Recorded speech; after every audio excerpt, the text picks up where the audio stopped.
Configuration output is not valid.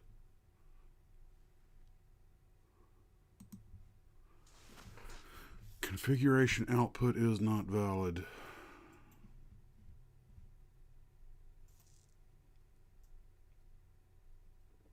This says configuration output is not. How do I?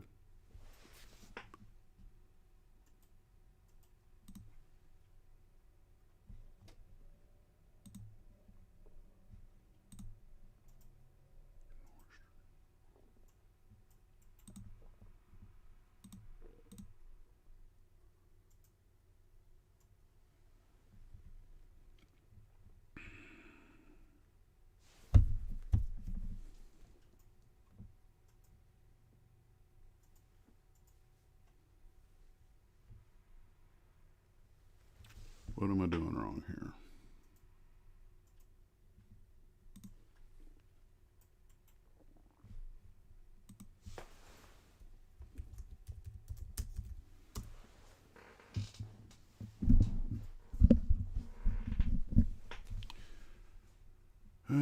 Okay. Apparently it's showing no voices coming through.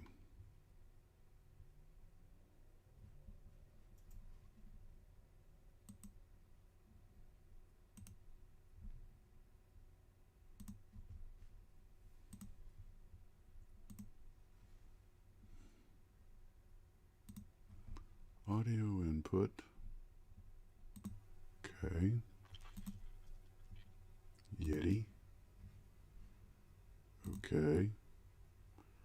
Shows it's reading here.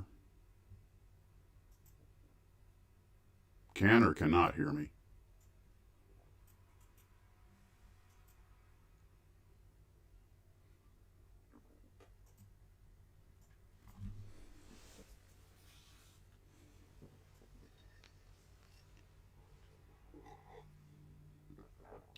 Okay, you can hear me. Okay, well, you sure you want to see me? You know, that is an option.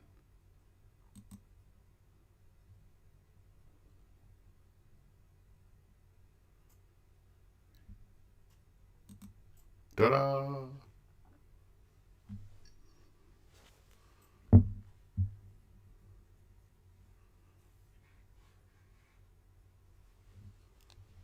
Okay, can you guys hear me and see me now? Remember, lowest production values on the internet, and proud of it. For some reason, live stream is not coming through on my iPad, but it is coming through on my computer.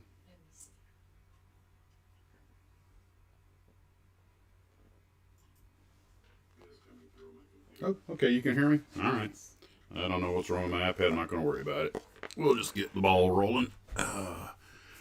Well, we'll just hang and chat for a minute and let the gang join in. How's everybody doing out there in the world?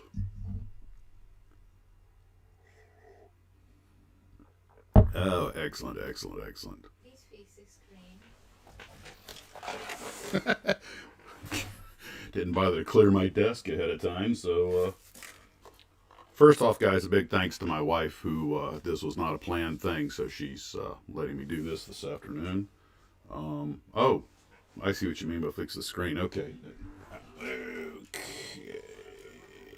And there we go. Stay. I'm just waiting for that thing to go flying over one day. There's a voice in the force. I like them stealing that. Oh gosh. We'll just chat today, guys, but I did write down a bunch of stuff, and I do have some pictures. I don't have anything on my desk, but I see very sophisticated production values here.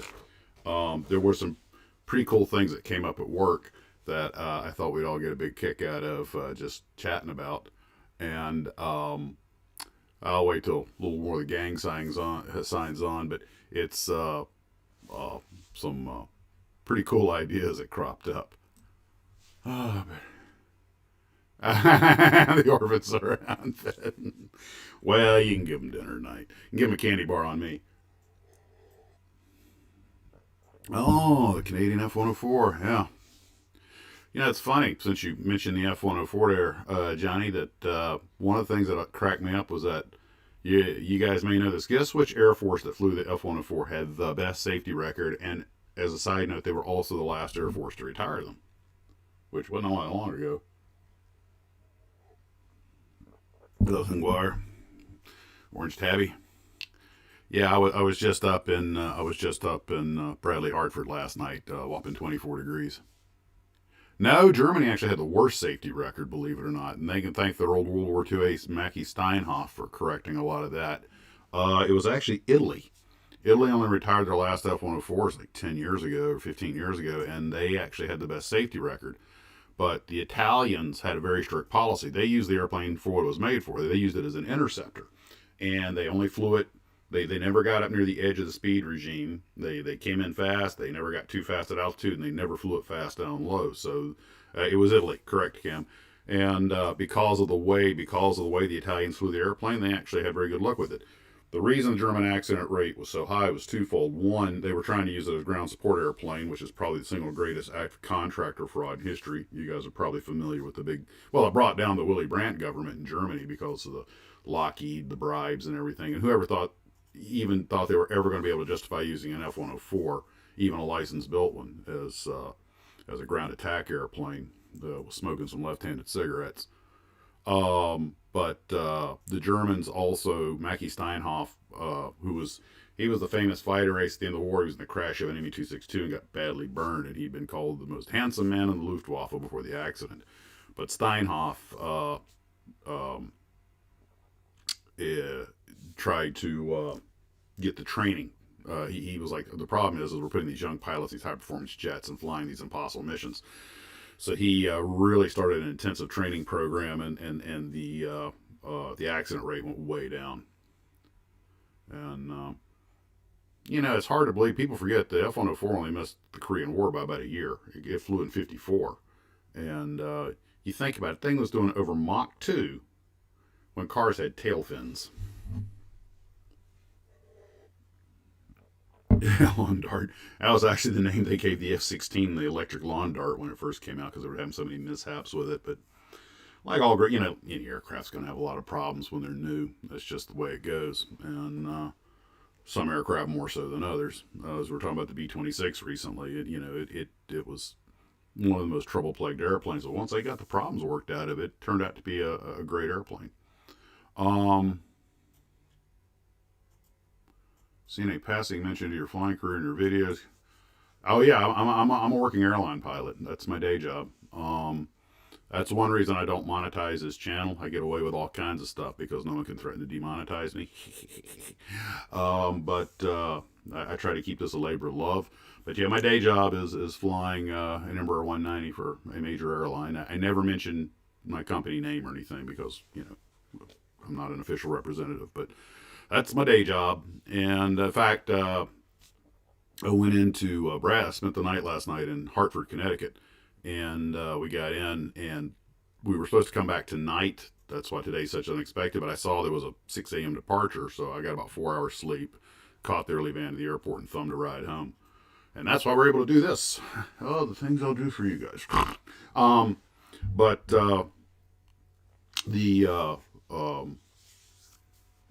We were talking about something just a second ago. I already lost track. We were talking about the one. Oh yeah, the F-16. It had some pretty serious scotches, including oversensitivity of the stick and a few other things when it first came out. But once they worked it out, they got Luke. Yeah, define irony. Luke Air Force Base. The Germans are training an Air Force Base named for a guy who was killed by the Germans while trying to duke it out with them with his 45. For those who don't know, Frank Luke was a Medal of Honor recipient from the First World War. I think he was flying a SPAD 13. And after the loss of his best friend, he went a little, as he said in Doctor Strange, a little funny in the head.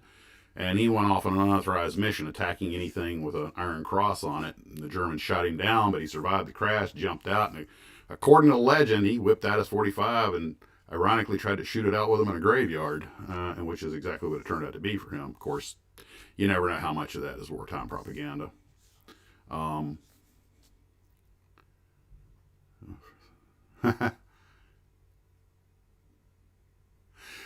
Speaking of the F-104, you mentioned the variable inlet. I can't fall asleep. I can't fall asleep. I was reading Maxwell's Livestream. So I'm like trying to talk and read at the same time.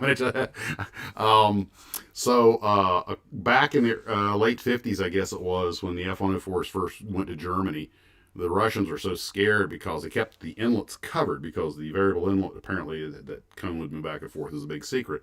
And apparently the Russian agents or East German agents actually abducted some poor Air Force enlisted man who was like a mechanic that tortured him for information. I don't know if that's a true story, but I've heard it several times. No, I actually started early because I was having trouble getting everything working. I hadn't done this in a while, and so I got started a little early. But we haven't really gotten. We're just yakking right now. We haven't gotten into any of the things was going to talk about. Not that it's all that much. Well, I guess it's 3 o'clock. Enough of the gang is here. So let me tell you something that my first officer and I were chatting about. He is a former Air Force pilot, and amongst other planes, he flew the C-130. And we got to chatting about if you had to build an Air Force with only one airplane to do everything. And of course, it would depend on, the time. I said, well, if this is during World War II, there's not a doubt in my mind, my airplane would be the Mosquito. Okay? The Mossy did everything. And these are just I threw these slides together real quick before the show. Hey, Telescope Replicator, how you doing? Yeah, that's why I didn't want to get us started any later. I knew it was kind of late for you guys across the big pond. But anyway, so if it was the 1940s and somebody said, okay, you've got to build your whole Air Force with only one airplane, what would it be? With me, it'd be the Mosquito, because they're, admittedly, for things like cargo, it wouldn't be able to carry very much, although it could carry some. But, it was a recon plane, a night fighter, a ground attack, altitude bomber, a low altitude bomber, reconnaissance. It was such a versatile platform. And plus, of just the idea that it could go, I think the last model did 422 miles an hour or something. I mean, ironically, it was also the last airplane the British lost during the war, and it was shot down by one of the early jets. I think one of those little Volksjägers. Because it pretty much, until the jets came out, nothing could catch it. And Mosquito Squadron. They reused a lot of the footage from 633 Squadron. So if somebody said, okay, your country's going to only get one aircraft type for your Air Force in the 1940s, give me the Mossies, and I'll make, because fighters, bombers, recon, you pick the mission, it'll do it. Like I say, the only thing it would really suffer with is like troop transport or cargo, because it wouldn't be able to carry very much, although I'm sure you could sling some pods on it. But it'd sure get it there fast, the FedEx of its day. Hey, Frank, yeah, I just got back from Hartford, where it was all 24 degrees, -4 Fahrenheit. I'm from Florida, so I told my crew, if I start moving really slow between the van and the building, somebody just carry me inside, put me by a heater. Actually, yeah, I make joke it wasn't that bad because I was bundled up for it. Yeah, I was going to bring that up. I'm sure you guys have probably all seen the episode of Wings where they talk about the Mosquito and the Germans' attempt to make a copy of it. Goering was very jealous of the airplane for good reason. And of course, it was a Kurt Tank design, same guy that designed the Focke-Wulf 190. And it probably would have been a successful airplane if the Royal Air Force hadn't, almost by happenstance, bombed the Tiga resin factory, or the Tiga film resin factory, almost by accident. And no one apparently destroyed all the documents and the people who knew how to make that glue that was bonding it together. So they lost that skill set, and when they tried to replace it with other types of glue, that glue actually wound up eating into the wood and destroying the airplanes. I think they had a couple of wing separations. So history takes no prisoners. I tell you what, the Mosquito really was kind of built like a model airplane in a way. And of course, no rivet heads. Non-strategic materials. I mean, you can make as many trees as you can make as many airplanes as you can cut down trees and find engines for. But now this led to the quirky part of the conversation, and what I'm about to say is going to sound pretty bizarre, but stay with me on this. It says, okay, so if you were going to pull a stunt like that today, what airplane would you choose? And it didn't take me a second to think about it. It'd be the C-130. All right. If I had to have an Air Force that only had one aircraft, it would be the C-130. We all know that airplane does a gazillion different missions. But we started talking about, okay, but you need an air superiority aircraft. And, you know, we came to the conclusion that given its cargo space and its ability to haul anything, that you could equip that thing where it probably could be used as an air superiority aircraft with the right amount of operators and ELINT gear and defensive equipment. It could carry enough chaff and flares to cover the East Coast. So and you could put defensive guns on it or missiles. You could have missiles facing both ways, standoff missiles, big radar, because it's a truck. And they do, I did not realize, he already knew this, I did not realize they actually have, I already knew about the AC-130 Spectre, but apparently they now have forward-firing missiles and things on C-130s, mostly Hellfires for ground attack. But the idea of putting AMRAAMs or something on them, you know, you put a radar the size of Kansas on the thing.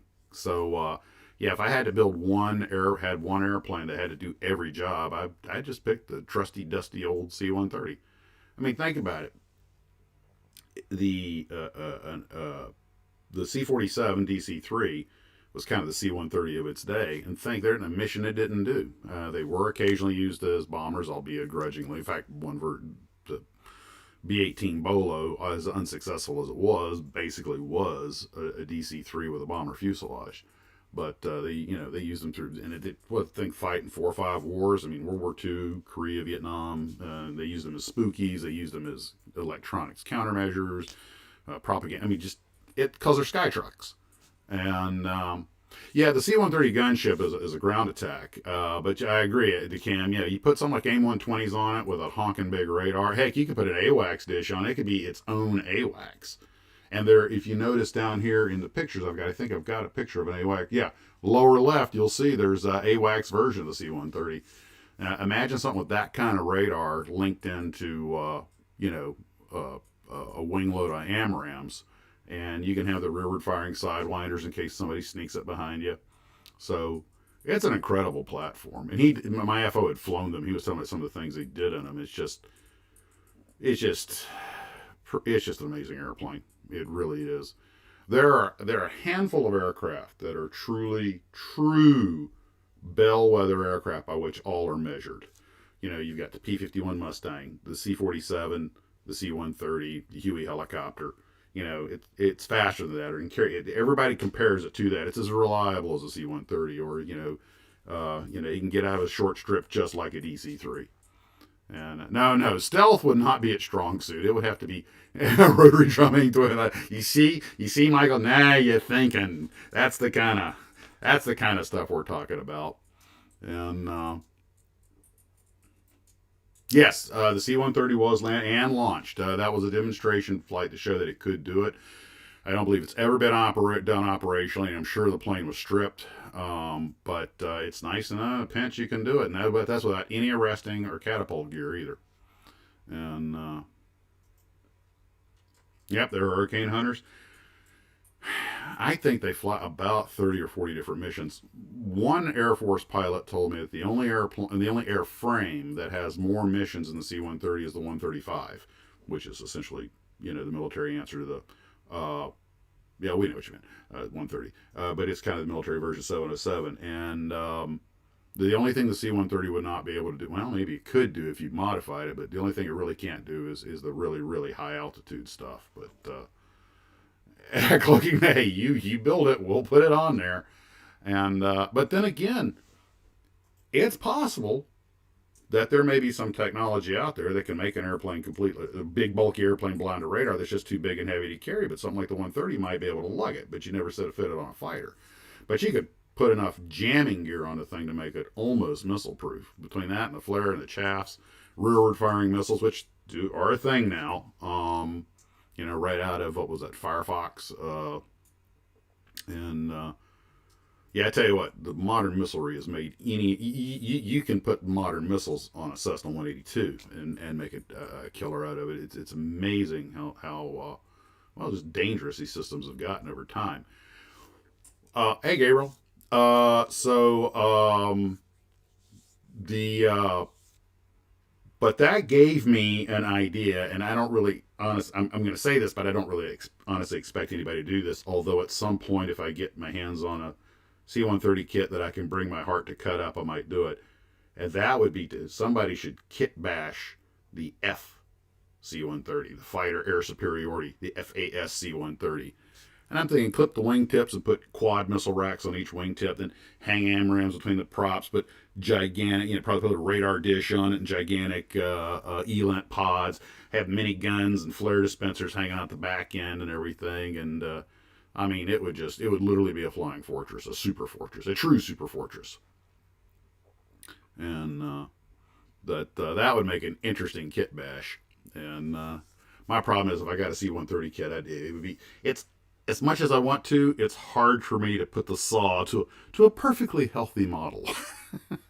Although I will be doing that with the Tom Daniel Dornier 335 that he sent me. He gave me that 2-seat Nachtjager, and I'm planning to put a jet engine on the rear and a cruciform tail, lop off the bottom. It won't need it since it doesn't have the rear prop, and kind of a 1/48 scale counter to the little 1/72 scale kit bash that he sent me that was pretty much already done. I just had to finish it out. Oh yeah, with Rado, that puppy, and the only problem with doing a 1/144 scale, not that there's anything wrong with that, it'd be small enough I could fit it on the shelf. My only concern would be if you want to put missiles and rockets, everything is you want it to be big enough that those kind of details show well. But the 144 might still work. Had a Stoof, an S2F, fighter bombers coming in at 100 miles an hour. The Stoofs, when I was growing up in the Panhandle of Florida, there was a lot of training in the 60s in Florida. Army, Navy, Air Force, the works. I used to see all kinds of military hardware fly over, mostly trainers, but the Stoofs would go by along with it. We saw a lot of T-28 Trojans go by in formations. And when you'd see the S2, you'd hear it a long way off. You'd see it go overhead. You'd go do something, come back. You look up, it'd still be overhead. You go do something else, come back, and it's heading over the horizon. Those things were not fast.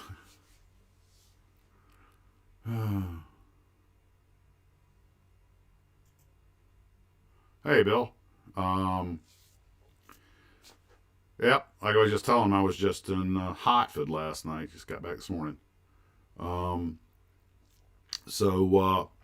anyway, C-130 rigged up as an air superiority aircraft. That would make one heck of a kit bash. That's fine scale modeler stuff. That's cover of the magazine. Of course, you might get a call from the Pentagon.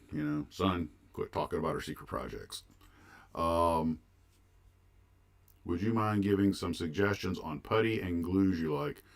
Well, I've become a big fan of the Tamiya, and that thin Tamiya works really well. Hey, Chris, you made it. But I've become a big fan. I was always the standard issue Testors glue guy, and ever since I started using those Tamiya glues, I've gotten kind of spoiled with it. And the Tamiya putty. I don't want to ruffle any feathers, but I prefer the Tamiya products to the Testors products. Not that the Testors products don't work. I mean, they're perfectly viable, but it just seems like that Tamiya putty spreads easier, doesn't ball up as much, dries hardens quicker, and but that's the thin, ultra thin. Although I'm kind of getting away from the ultra thin because it just about dries before I can get it off the brush. But the thin Tamiya, the regular Tamiya, and just the Tamiya products, I have never used some of these other products. I haven't used Vallejos or Gunzi or any of those, or Gunji, however you say that. But apparently, there's what shrinks a lot. Apparently, the people who've used them are big fans. Most of my products have been Tamiya or Testors, and but the my problem with putty is that yeah, you get what you pay. I agree. Fishing with Bob. You pay more for it, but I'm willing to do it because one of the biggest problems I have is trying to sand the Testors putty down to get it really smooth. And oh, you have an RC1? Oh, is that you've got the big monster one with the 60-odd inch wingspan, or the kind of like regular foamy one? Because I've flown that foamy. It's a great first or second RC airplane. We had a guy had the real big one, and that was actually a little bit more of a handful to fly than you would have thought. But those little foamy ones are bloody near indestructible. Yeah, that's a great one. That's just yeah, that's a great model. Um, yeah, that's right. Actually I've been able to use the thick Tamiya glue sometimes to fill seams, if they're not too pronounced. But the testers, it just seems to be really hard to sand the testers down to where when you prime it, you can't see it. It just seems to me like it's just easier to work with.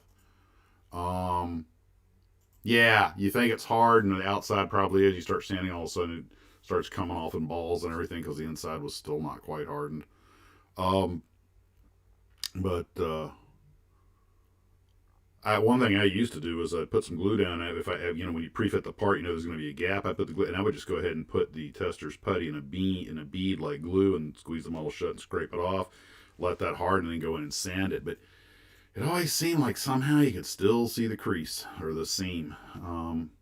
Yeah, the squadron green stuff I've heard great things about. I don't know if I don't know if I've ever used it, but I've heard good things about that too. And by the way, yes, as you guys are probably already keenly aware, it's my understanding that Squadron Shop is completely gone by now and is not coming back. And if it does, it'll be because somebody just bought the name. Um, sorry to. Well, everybody knows by now. I truly believe that they were going to come back because they've been around for. I mean, they were an icon. But if Aurora and Monogram can disappear, I don't see why the Squadron Shop can't. Um, Kind of getting a little troubling how many of these companies are disappearing. Berlinden's gone and everything, but a lot of these companies are run by a single prime mover. You got one guy or one or two people that are the moving force behind it, and time waits for none of us. They retire out or whatever happens, and there you go. Next person either just wants to sell it off or just can't run it. Yeah, it is very sad. Oh, really? Hey, baby, 25% off at Target, including models. Um,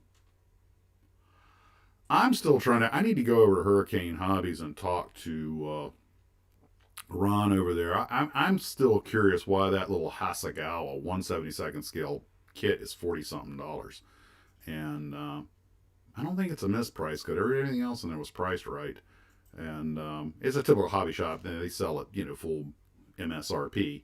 But then a couple of you guys had commented that somebody made a really great comment and said the problem with Hasegawa is you need a loan from the bank to get one. And I mean they make great models, but come on guys, and I get it, they're a business. They want to get as much out of it as they can. Maybe they're trying to compensate for low sales numbers. Although there was an article about Revell, but it applies, and I also chatted with the guys up at Atlantis that apparently the kit model industry is enjoying a momentary boom time. We all know why. And that's, I hate for the reason to be what it is, but I have a feeling that even after the current situation is cured, a lot of people have gotten back in the hobby are still going to be, I think it's going to be a lasting effect, or at least I certainly hope so. Um, but you can get a quart of putty. Yeah, the way I build models, I could probably use it. Yeah, it could be. It could just be corporate greed. Hey, look at what, but you know what? I would just before we started this, I went on the Atlantis website because I get the emails from them, and they were talking about. Now, I'd mentioned to you guys earlier they're probably going to have to put the Cheyenne model out of production, and so if you see one, you just might want to grab it, even if you're not going to build it, just because there aren't any more coming probably, because apparently a couple of greedy people at some companies decided to copyright the names and images and likenesses, and you need to pay us licensing fees, which of course they can't afford to do. They're not that big of an operation. But anyway, but they announced that they just found a carton of them they tucked away. So also, when I started clicking on their links, they said they found some of the forgotten prisoners. They found a box of those. So because they pretty much sold out of this stuff, and but by the time I could link on, they run out of the repop of the Godzilla kit, and which they have a license for. I'm sure they can make more, but remember, you have to set these things up in advance. But When I would click on the link, they were sold out of just about everything. I think the Cheyenne was the only thing they had left. And so I might have to go pick a couple up just to stick on the shelf and sit on. But I'm glad. I mean, they're selling everything they're making. Hey, Gary. Uh, yep. And like I say, I'm hoping. Uh, Never put a tube of putty and a tube of mayonnaise. Well, we don't sell mayonnaise in tubes here, but okay. I'm not going to claim I never drank out of the wrong glass working on the bench. You know, it's like, um, it explains a few ticks. But I hope that after the pandemic is over, that the sales I'm sure will come down some, but I hope that this is kick-started the hobby in a way that's going to last a while. Yeah, that's it. Yeah, that's Skyhook mission. Um, Boy, talk about a kick in the pants. Well, anyway, so my choice, World War II, you only get one airplane. Mossy, today you get to build an Air Force out of only one airplane, C-130, and make it do everything. Um, One of the things I was thinking about on the drive home today, so remember these things, this is all cobbled together extremely quickly, was I was thinking about the irony of some models. And I think a lot of you guys are going to guess what this is all about right off the bat. But to me, a couple of companies have made that Avia S199. Now, for those who don't know the history of this plane, as you can tell by the big Star of David on the side of the fuselage, it's Israeli Air Force. And you might wonder what's it doing dogfighting a Spitfire. Well, you also notice the front end looks wrong. After World War II, when Israel was trying to become a country, they needed to build an army, build an air force, but there was an arms embargo against them. And so after the war, the Czechs had started putting the Bf 109G, I believe, back in production. But they didn't have the DB 601 engines. So they tried to stick the Yumo 211. Now you guys know the Yumo 211 because that's the engine that was on the bombers, on the Heinkel 111s and the Ju 88s, and it was a really good bomber engine, but it wasn't a by no stretch of the imagination was it a fighter engine. And how can I put this ever so delicately? They really cocked that one up. It was way too nose heavy. It had a horrible center of gravity. The engine had way too much torque for the rudder, but it did not have a good fast response time because it wasn't a fighter plane engine, right? So the airplane had a ridiculously high accident rate. And might have made a good trainer for a GB. Anyway, well, the Israelis just needed airplanes, so the Czechs agreed to basically smuggle about 25 of them to Israel. And most of them got through. A couple of them got intercepted, but like 22 or 23 of them actually made it to Israel. And the Israelis obviously hated the thing for reasons that we just discussed. But, when you're in a shooting war and it's the only thing you got, you use the slings and arrows that are at hand. But the irony, of course, this is not lost on anybody. Here is a German fighter designed by the Nazis, and we all know the story there, that's later used by the Israelis to fight Spitfires, which were, obviously, just the irony that the Spitfires are trying to beat the Nazis, and later copies of Nazi aircraft are used to fight Spitfires in the Egyptian Air Force. And eventually the Israelis got their hands on some Spitfires also, thus the bottom picture. But the irony of these airplanes is not lost on me. Yeah, that's right. Syria had Panzer IVs. And in fact, the chief, something we're going to talk about later on, I think it was the Chieftain or one of the history channels was showing that there's still a couple of them sitting out there in the desert. And there has been some talk about recovering them for museums. And believe it or not, there were a couple of battles. They were essentially ambushes, but there were a couple of times that the Panzer Mark IVs did some pretty good damage. In fact, one time, I think at one point, one of them actually took out a Centurion, which is, of course, again, I think it was an ambush. But You get all this old World War II equipment, and you think of, Mustangs belong to the good guys, and Messerschmitts belong to the bad guys, Spitfires good guys, Focke-Wulfs bad guys.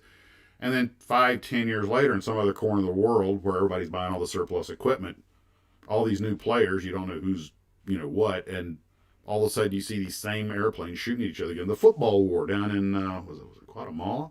Mustangs and Corsairs going at it.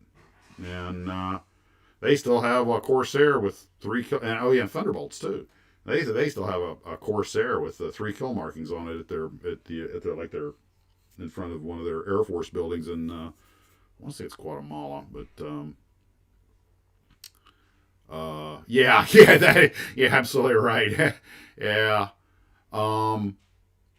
Let's see. Hey, let me catch up on some messages.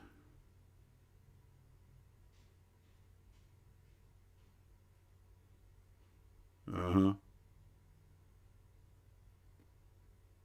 Oh, by the way, Bruce, I'm glad you're here. Mystic Modeler Ships. Okay. I'm glad you were able to join us because I'm going to be talking about your channel towards the end of this. I'm going to be going over the list of places I go on the internet. So you're up near the top of the list with John and Mike. But well, I'm glad you could be here for a while. IDF got old Swedish. Yeah, I didn't know where they got them, but I knew they had some P-51s. They actually have their own little Air Force museum, and I've seen it online. They got pretty interesting stuff out there. What was the name of that weird French bomber they had? It had the centerline gear and the engines out on the wings. Was that the Voltaire or something like that? And everybody's talking about, again, it was this really second rate, even as a jet bomber for the day. But I'm like, you know what? They made it work. Like I say, you use what you have. BF-109 for the front yard. Oh yeah. The CG was everything I've heard. It was an accident waiting to happen. But it was there. It may be the only saving grace, but it's a saving grace, and kind of an important one. Now, talking about, I use the word ironic kits. Vantour, that was it. Thank you. Yeah, apparently the French were more than happy to give them to anybody that would take them. They weren't too thrilled with them. Of course, no shock there. Early generation swept wing jet. What are the odds it would have issues? And you have to remember that also, just like aviation in the 30s, jet aviation in the 50s, the technology was rapidly accelerating. So an airplane that was brand new in 55 would be completely obsolete by 59. You think about that old Devastator torpedo plane, and everybody rags about, what a piece of junk it was. The Jap shot them all down at Midway. I'm like, oh. When that thing first flew in 35, was fielded in 37, it was a cat's meow, and most fighters still had 2 wings and fixed gears. But the technology just outstripped it so fast. Same thing happened to the early bombers, the B-45 Tornado, the Valtour, and a bunch of others that were just technology was just moving faster. I don't know how you say that, Oregon, basically I call it the French F-84, but yeah, and it was just hard for these companies to keep up. And by the time you got it designed, it's kind of like computers today. By the time you've got it on paper, somebody behind you is already making its replacement. What is the estimated lifespan of a computer? It used to be 2 years now. Well, we're kind of under the asymptote. Things have petered out a fair bit. But such like airliners don't go any faster now than they did in the 60s. They just burn a lot less gas and make a lot less noise. But performance-wise, 707 could probably outrun an Airbus. Yeah, I think the real drag was in engine technology. That's just you can jam an airframe into a wind tunnel and tune it till you get it right, but engines, all the movement it takes a lot more to get them up to speed. And pardon the pun. Just rapidly accelerating. Has a little reverb. Okay, is that any better? 1, 2, 3, 4. Testing. 1, 2, 3, 4, 5. Turn the gain down a little. Yeah, really. Yeah. Speaking of iconic kits, this one, I've told you guys before, this one kind of rankles me. Wait a minute. Before we go to the one that rankles me, there's one other beaut. Of course, the best of German technology made the basis for the new Czech Air Force after the war. Now, the Czechs, as I understand, only had about 7 of these things. But the CS-92, they did build themselves. And I think they even made a copy of the engine.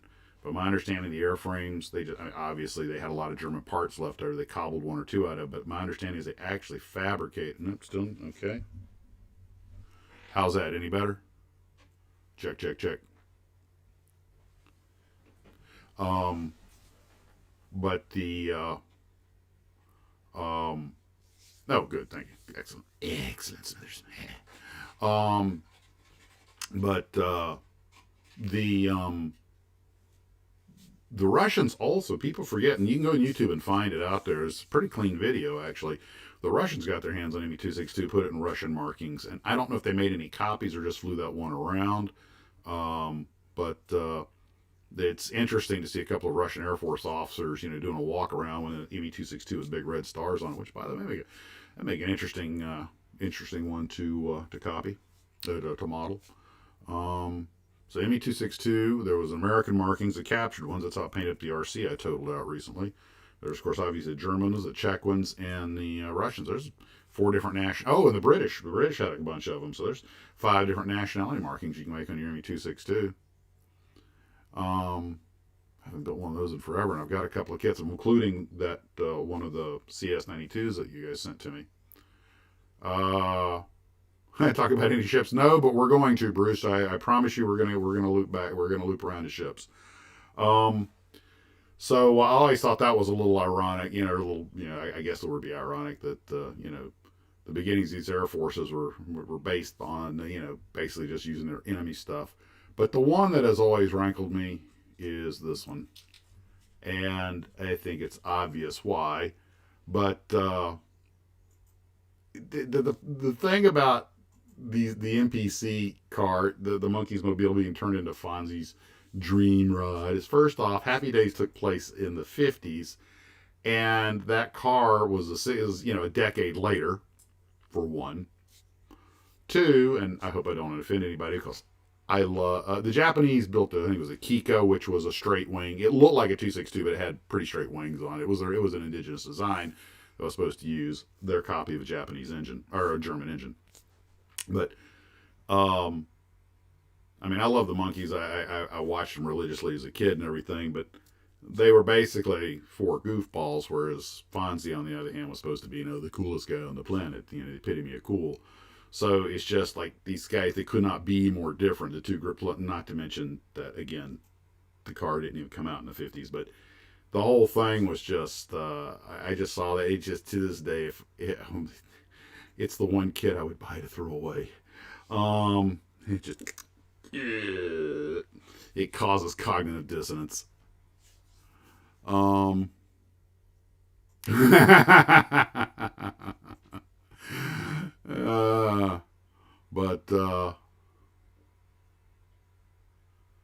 Got a Monkey Mobile on 118.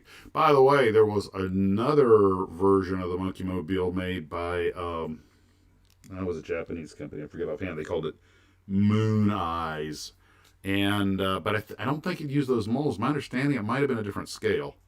But I was just, I think that, don't get me wrong, I think that's one of the coolest Hollywood cars ever. Oh gosh, I forget who made it. It wasn't a Barris design. It was oh man, I covered this thing in one of the videos too. Oh well, one of you guys knows. But one of the problems the Japanese are going to have if they did start putting jet engines on their aircraft, these little history documentaries they do, by the what if documentaries, they love to talk about, if they'd had this, it would have changed the world. No, it wouldn't have.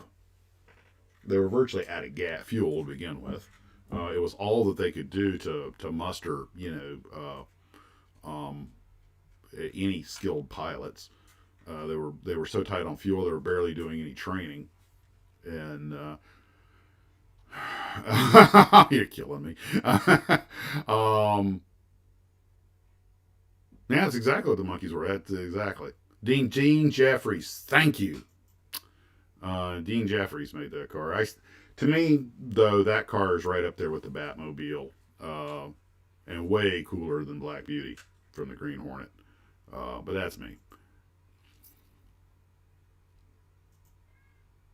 I imagine you could find some. I think I've seen South African Air Force decals before. God, 15 hours training. When you think about the training an American pilot got, the amount of fuel that every individual pilot was able to lap up just to go out and bore holes in the sky and get expertise with the aircraft. I mean, let's face it, the Second World War, as much as anything else, were logistics. And but Yamamoto knew that we were capable of doing this. That's why he was hoping to knock us out of the war and get us to sue for peace quickly. Because he's like, if the Americans decide to go for protracted war, we are screwed. And our guys are getting not your stuff. Yeah, I really enjoy their music. I got some of it on CDs.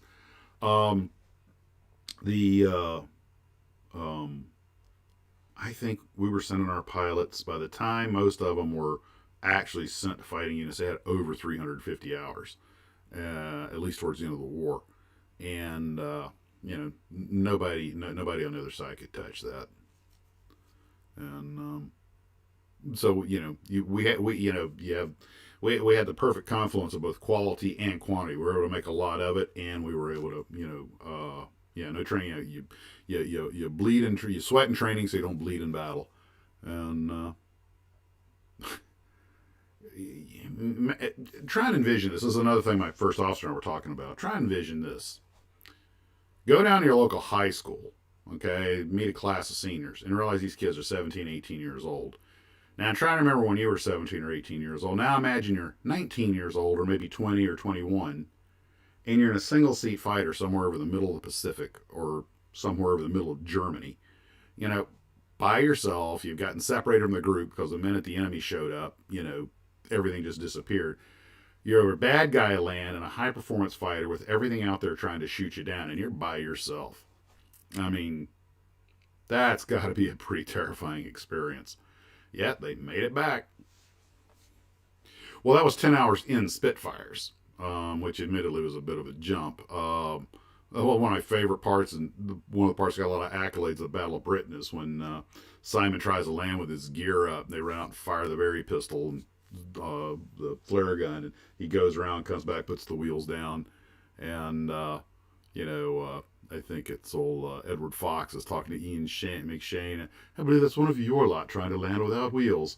But when he gets out of the airplane, old Robert Shaw comes out. How many hours you got? In Spitzer. He's like 7.5. So let's make it 8 before Jerry has you for lunch. My God, going into combat with 8 freaking hours of training in the airplane. Oh Lord. And it wasn't like it was a 2-seater. I mean, you're up there by yourself.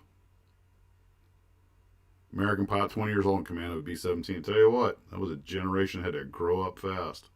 I think that's one of the reasons we all admire them so much. We know what we have some concept of what they went through, what they had to put up with, and we lost a lot of them because of it, but they did it.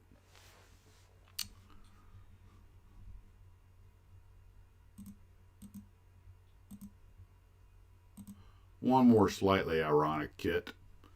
I'm sure you guys are. Don't you dare put tra-la-la-la in the comments. I'll have that earworm in my head for a week. The irony behind this one was that, and again, I covered that, I think, in the Aurora video, was that the people who made the Amphicat, which I still want one, was that the they wanted to make it out of the same plastic the Amphicat was made out of, and of course, as you guys probably know, model airplane glue couldn't put a dent in that stuff, so you wound up with a model you couldn't put together, or you couldn't glue it together. It's like, oh, there's an irony for you. Oh, well, I wouldn't tell that to CEO, not if I were you. I have that level of respect for all the vets. I just find that the one of the good things about Vietnam, though, at least where aviation was concerned, is the training programs were much more mature. I know a lot of guys that went through helicopter flight training for the Army and Air Force flight training, and it was very grueling. They didn't. I knew somebody had to put it in there. 1 banana, 2 banana, 3 banana, 4. But they were prepared when they went over there, a lot more so than their World War II brethren. Um, Now the infantry, there's talks that not the enlisted men, they went through the full course, but a lot of they had a voracious need for officers. So there's a complaint that a lot of these young second lieutenants in the army were just not the OCS, the 90-day wonder thing, just wasn't enough. I knew somebody would put that in there. Yeah, I knew that was going to happen the minute I threw it out there. It's like, shave and a haircut. But Flegel, Snort. Oh, come on, Flegel, Snort, Bingo, and Gruber. Now, yeah, Gunners and Hughes. I actually, when I was in the Army, was only a few years after Vietnam. We still had plenty of helicopters had bullet hole patches on them, and each helicopter had a crew chief that flew with it, but they didn't have dedicated door gunners, and they gotten away from that partly because the casualty rate was so high, and they still had the mounts there, and apparently a lot of those guys are just infantrymen that went to an aviation unit. They weren't crew chiefs or anything, and the idea was that if we had to go back to another shooting war like that, they would just grab grunts and throw them in as door gunners. So I was like, well, I'll do that, and they were like, well, you know how many of them we lost? Never mind. Yeah, I actually know somebody whose brother was killed in Navy flight training in the '60s, hanging a T-28. They were doing like night traffic patterns. I think the engine quit or something, and the accident rate wasn't as bad as it was during World War II, but it was still pretty high. There were a lot of misses. You're still talking about young people in high performance aircraft maintained, and I'm not trying to knock Navy maintenance or Air Force maintenance guys, but you know you got a lot of airplanes to take care of. You're 18 years old yourself. Thing about the Huey is that it's always doing this. Just the way the rotor system works, and it makes some weird sounds. Every time that rotor changes a little bit of pitch, and it just you're always just kind of wiggling around. The Black Hawk was much smoother, more powerful, and a whole lot noisier. You had a big transmission going in there with you guys remember the Huey has a transmission, single engine, single rotor. It's a pretty simple transmission. Blackhawk had that intermeshing box and everything, so you always had that really loud whine inside. Um, well, yeah, I could see the Air Force doing contract maintenance. The Army, the depot level stuff was probably well, actually, some of it was, but the line stuff, the regular route, all that, usually done by a Spec 4, PFC or Spec 4. I originally went in the Army as a 67 November, which is a Huey mechanic, but I wound up converting to infantry because they dangled money in front of me. We got lots of helicopter mechanics. We need young men in the infantry. Ooh, new car. Anyway, but uh, PFCs and the like were doing a lot of the maintenance, and then when usually about the time you made Spec 4 E5, you had enough seniority you could get your own chopper, become a crew chief, and of course usually had a couple of years on the aircraft. But Chinook, that was the one that took a crew chief who really knew what he was doing. They got a bunch of transmissions, 2 engines. I mean, that's a massive piece of helicopter and extremely complicated. And it's like an old Harley Davidson. If it isn't leaking, check the fluid levels. Nice thing about the Hueys, though, is that we could go through the treetops. The guys that went about 90 miles, about 80, 90 knots, and I had to lean over and check the airspeed indicator. And these guys are, it's pretty agile. They weigh about 8,000 pounds, and they're bobbing in and out when they're fully loaded. They're bobbing in and out of the treetops, and then they get the Blackhawks. Blackhawk could do 120 knots without breaking a sweat. So now they're going 25% faster in a helicopter that weighed up to 14, 15,000 pounds. So they got literally twice the helicopter and a quarter again the speed. Guys were hitting all kinds of, because you pull in the collective, it just wasn't going to respond like a UH-1 because you're going so much faster. And whoosh, we brought home a lot of tree branches and those things. Oh yeah, I used to have little boots hanging out the door. Heck, we'd ride with our feet on the skids. The only thing between you and terra firma down there was a strap going across the front, jokingly called the do the acronym on this tactical unit restraining device. um, yeah. Well, you got to give the old Hooks credit though, man. That is a very capable machine. The Army became really dependent on them in Afghanistan because they have an excellent high altitude capability in the mountains, and I will tell you why. Actually, why they can even outperform the big gigantic Marine Corps and Navy and Air Force um, Sea Knights or Sea Stallions. Any helicopter with an anti-torque rotor is going to have a built-in limitation to it. When the Chinook, since they have the tandem rotors, all of the energy goes to creating lift and thrust. You don't need to pull off any energy to fight torque, which means you don't have a tail rotor limitation like you do. Now, the reason that becomes important at altitude is the air thins, the anti-torque rotor becomes a lot less effective. It wasn't designed to work up there, so it's not a fault of the design. They never intended to go up that high. This is kind of a fluke of the design. So the Chinooks are going up way high in the winds and the mountaintops of Afghanistan when the like the Sea Stallions are actually running out of pedal. And the reason I know this is I've flown several trips with Sea Stallion pilots, and they were telling you, yeah, we were out of pedal, we couldn't go any higher, I had to abort the mission or whatever, and the Chinooks just kept on climbing. So they that until they come up with a contra rotating, where which the new ones are possibly going to be contra rotating on the same center, not the same mast because each have their own mast, but on the same center post.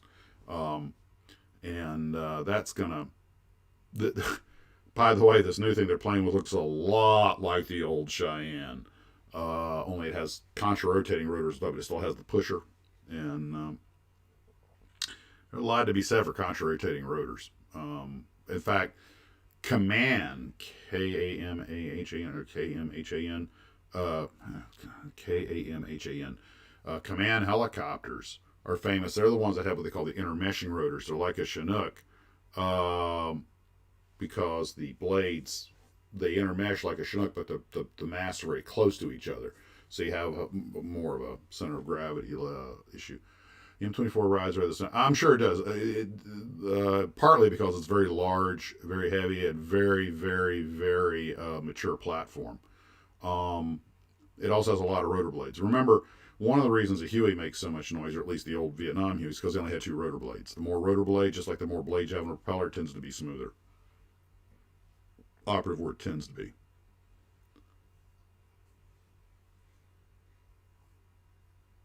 Just reading it. Super Coney kit. Can't find it here. Huh. Command, yes. Hey, John. As one other thing I get asked about a lot that I thought I would, a couple more things on this we can chat about, but this is a modified clip of my, the subscribed YouTube channels I'm subscribed to. I kind of moved around here and grouped in clumps. I'm always telling you guys a couple of my favorites, Celebrating Aviation with Mike Mashat, who just put a video up today or yesterday. Absolutely great resource. And one of the big advantages that Mike has is the stuff he covers in aviation art, box art, aviation history. These are often people he's dealt with personally. He's spent a career in aviation. And he worked a long time for Douglas, so you're really getting first-hand information from him, and he delivers it in a very comfortable, friendly style.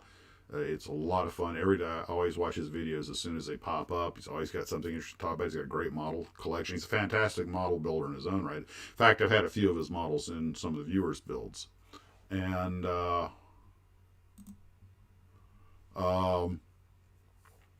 and of course, you got John Kidd over at Fast Sports, who is the slot car guru.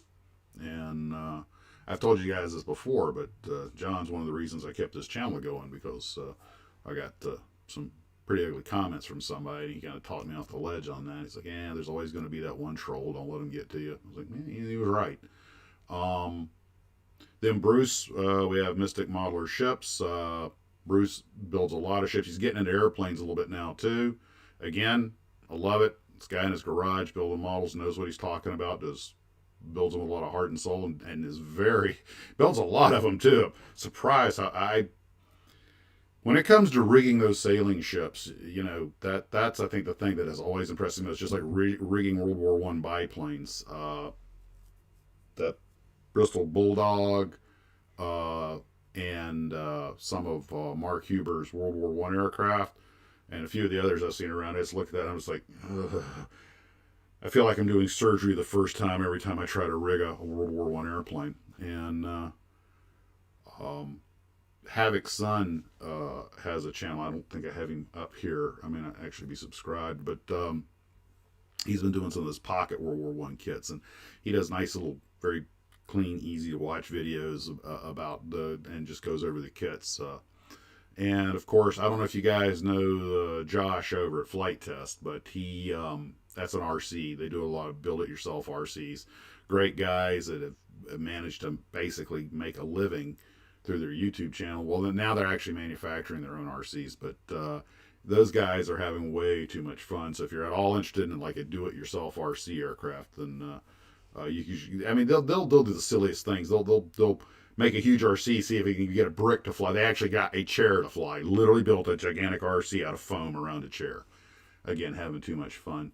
The next batch down the list is a lot of aviation stuff. Classic airliners, pretty much is what it says. Air safety. As a professional pilot, I love watching the Air Safety Institute because they do these accident analysis, usually on general aviation aircraft, that are very clean and they don't pull any punches. Very straightforward.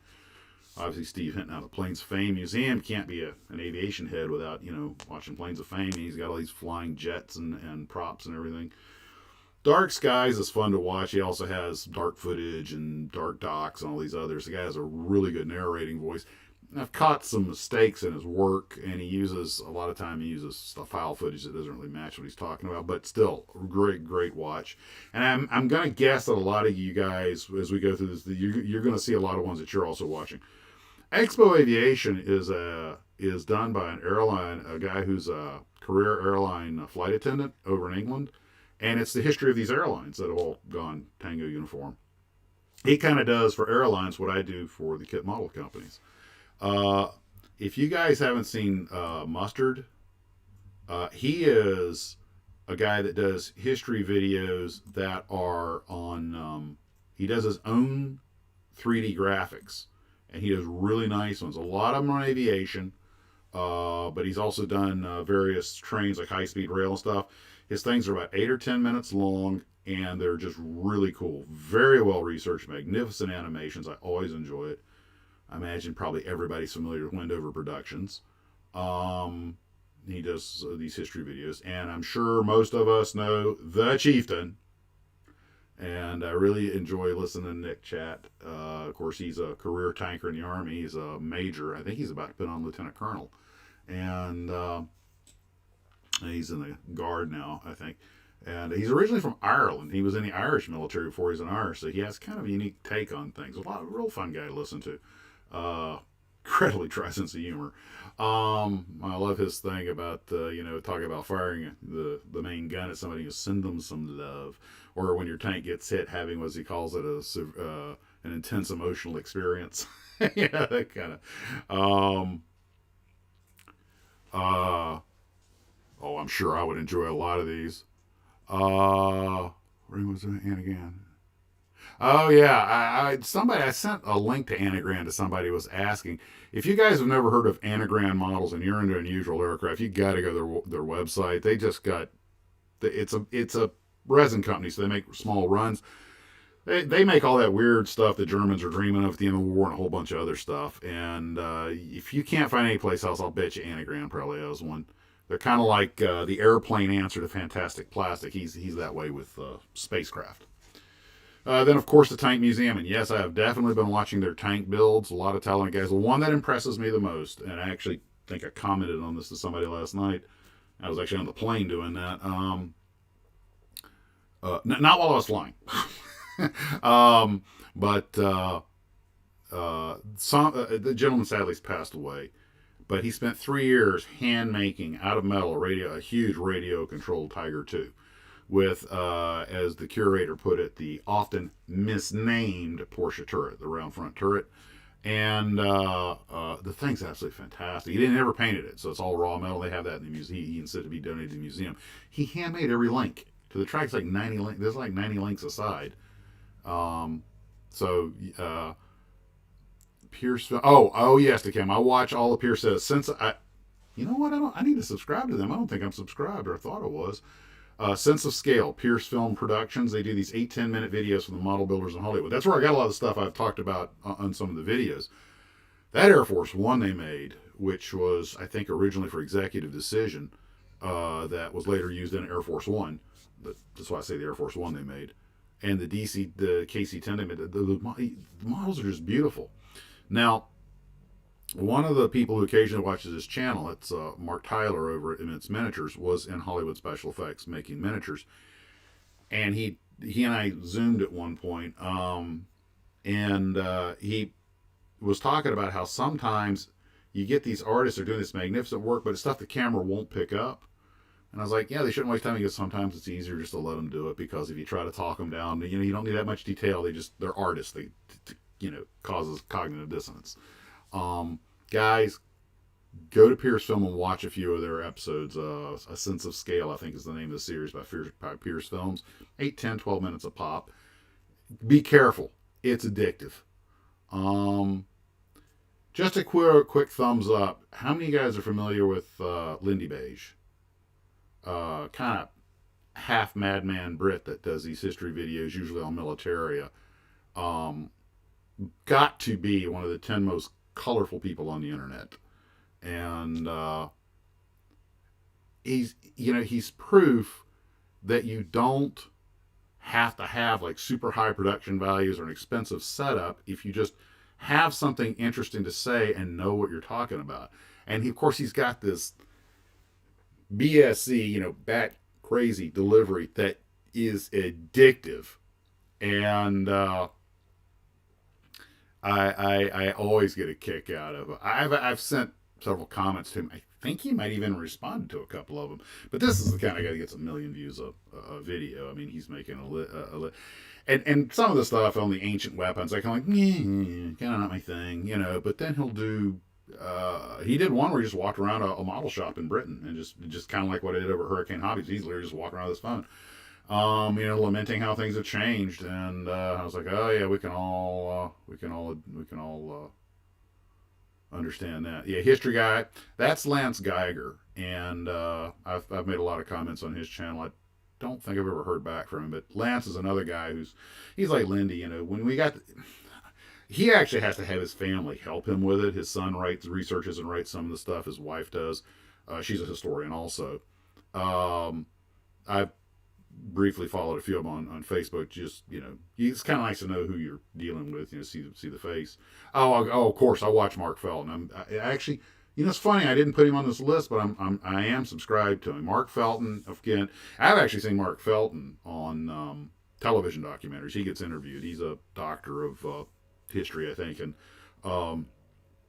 he does these niche, mostly World War II oriented videos, usually in a European theater. But some of the stuff he's done I already knew about, but he always has something I didn't know. But a lot of the stuff he's done I've never heard of, and he's done a lot of interesting stuff, like when Patton got in trouble for sending a reconnaissance and force deep into German territory to try and get his son-in-law uncaptured, and that went south on him. Lost a bunch of vehicles doing that, but he comes up with some really cool stuff, and some of it is really off the wall, like what happened to the bodies of the executed Nazis after the war, that kind of stuff. Kind of thing nobody would ask, but he'll go there. God bless him. Was it a Swedish model shop? Oh, okay. So Drachenfeld, I've watched a lot of Drachenfeld for Navy stuff. He definitely another person. I love these people who have a niche like that. That's just their thing, and they research what they're doing. It's easy to listen to them. And but Lenny Beige is just, I swear the guy could make you laugh reading a laundry list. He has that classic British wit. Now, Maximus, I don't know if you guys up in Canada know Maximus, but he's a former British soldier who became a Canadian citizen, and now he's in the Canadian military. And most of his stuff is oriented around modern armor. And the one he did that blew my mind was, apparently, I guess it's, I don't know if it's the British Canadian Army, they have meals, packages they give their troops for food. Now, in the American Army, well, I was in when they went from C rations and the cans to the MREs, meals ready to eat in the pouches. But everything in the American military, and I mean, we're going back to World War II, and this is from experience they learned in the First World War. Everything is oriented around a certain amount of calories, a certain amount of fat, a certain amount of protein. It's all very nutritionally put together. He's opening up the stuff that the Canadians are giving their troops, and it's like Pop-Tarts and pretzels and candy and gummy bears. I mean, what are you trying to make diabetics out of them? I could not believe that this is what they gave these guys. I mean, this is the kind of stuff my mom told me never to eat. Well, maybe that's why Canadians are always so happy. Put that much sugar in anybody, they're going to have energy. Yes, I have watched a lot of Amy Shira Title's Vintage Space. Again, a person with a niche, extremely well, and she's a very nice person to listen to. Another Canadian, and although I think she lives in the States now, but very pleasant person to listen to, and she's extremely knowledgeable about it. Let's see. I was in the same crowd. Yeah. C-Rats MREs there. I gotta be honest with you. I mean, don't get me wrong. The MREs, I know they're more nutritious and they're lighter. Which I was in the infantry in the 101st, so we're carrying everything on our back. Light was good, but it was something about the old John Wayne bars. Okay, you guys probably have no idea what that is. Okay, in the C rations, you had 4 cans and a foil pouch. Foil pouch always had toilet paper, matches. In the old days, they had cigarettes, but that was before they got rid of that before I went in. But sugar, salt, the condiments bag. And then the 4 cans, there was a protein, a meat of some sort. There was usually either a cheese or a small can with a cheese or a peanut butter. And somebody showed me, yes, you could take a piece of cloth, soak it in the peanut butter, light it with a match, and use it as a lamp. It would wick out all the whatever peanut butter is made of that's flammable. Then there was a vegetable or a fruit, and then there was usually crackers or a dessert. And everybody loved the pound cake. We say the fruit cake to throw at the enemy as an insult. But the John Wayne bars, you'd open the can, and there'd be 2 of these hard, bitter chocolate discs. Oh, we love those things. And be careful, they can break your teeth. And then there were 4 crackers inside. The crackers were these circular disc crackers, surprisingly good. The MREs, it was just different. You had to have water, and then you could cook in the little cans. They give you the little tabs, the little heat tabs and everything. It was a different time. But anyway, military history visualized. That's Bernard over in Austria, and you see him in crossovers with the Chieftain sometimes. One I don't have up here is Forgotten Weapons with Ian McCullen, and he and the Chieftain have also done some crossovers. These guys, they're at the pinnacle of the military YouTube world, so they kind of get to know each other, and they're way above my level, but they're also all professional YouTubers. And Ian's a fun guy. They call him Gun Jesus because he's got super long hair and a little goatee and mustache, and he seems like a fun-loving guy, and all of them seem to enjoy a good scotch. There's one I didn't have up here, which is military aviation, which is Bismarck, and I think he's in Germany. The other 2 there, Curious Droid and Joe Scott, are basically science channels.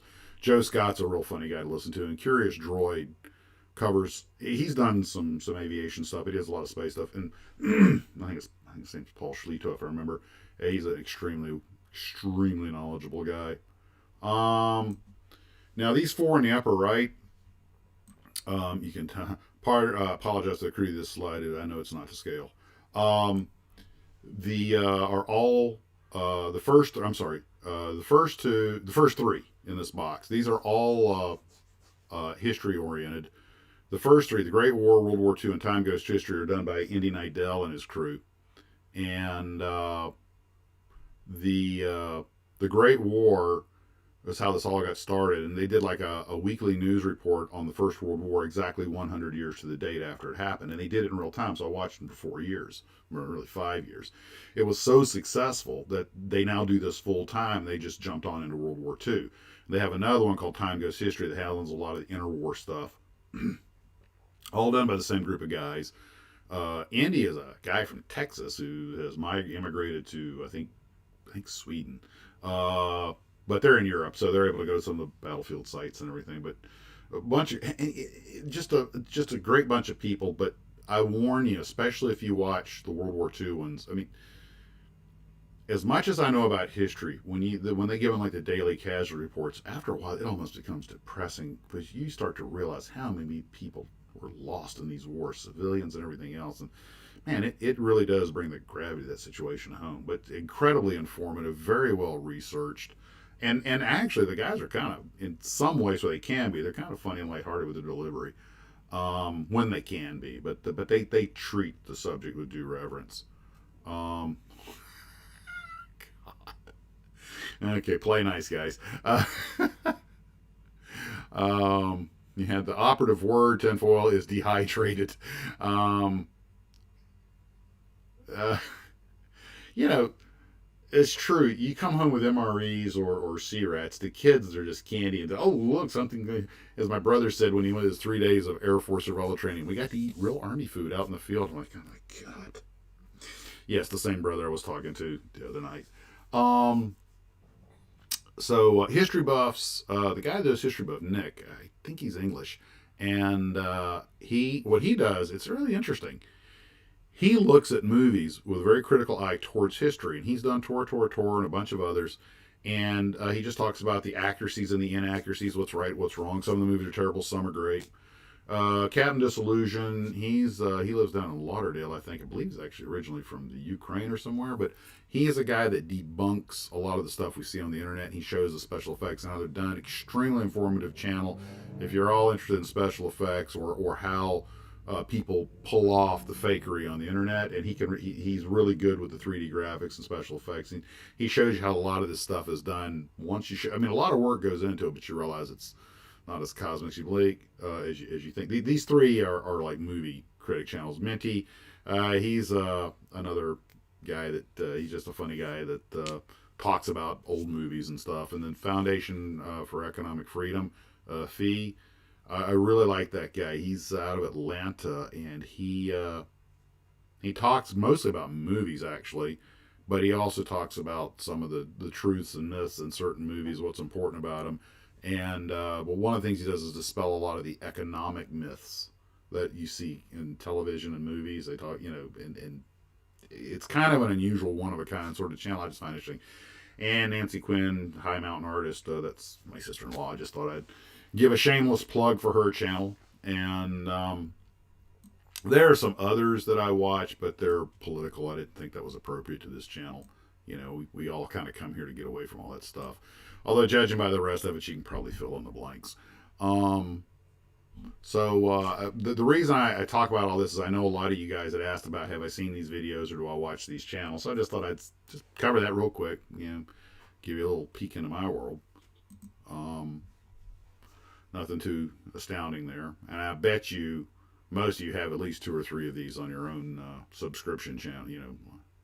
Gorgo has a model. Yes, Gorgo does have a model. In fact, I don't know if I have it handy, but it made the cover of Fine Scale Modeler magazine, actually. Do I have that laying around here? Let's see. Here's the latest Fine Scale Modeler I just got. And I noticed, by the way, in this one that Star Wars is starting to get a lot of the attention these days, especially in this issue.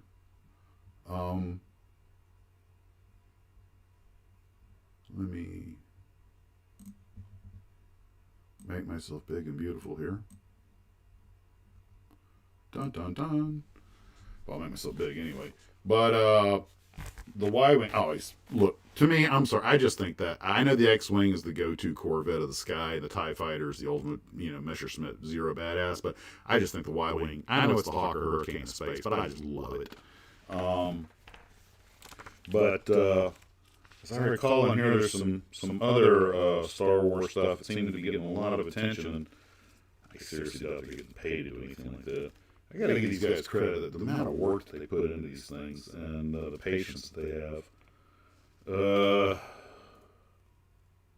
Oh yeah, and the viewers, of course, Grogu, Baby Yoda, and NPC's making a mint off of that. That's good.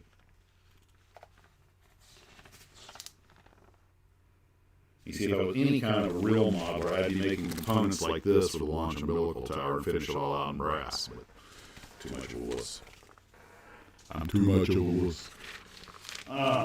Also got my model aviation for RCs. Somewhere around here, I've got like 50 pounds of magazines right here by the desk. And, those are not my fine steel numbers. Anyway, the Goro model was there, or as I call it, British Godzilla.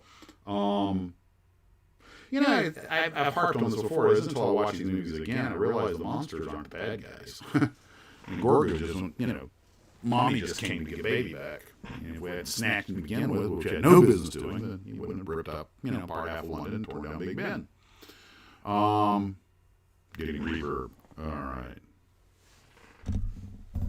Let me change the angle on this. Okay, is that any better? Echo.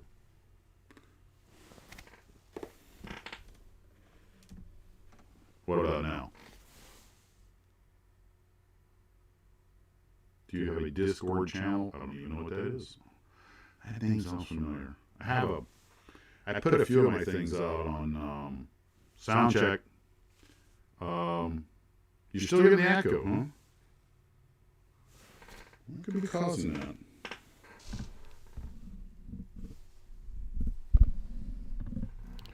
Okay. I'm just repositioning the microphone, see if that... When I leaned, it started.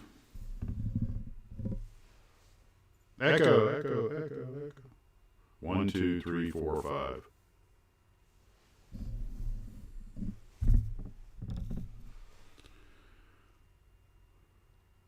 Echo sounding. One ping only was silly. Okay, I got the volume down on that. The phone's turned off. Now, let me turn it off. Oh, wait a minute. Where did I put that? There's no way this could be causing it, but I'll shut it down just to be sure.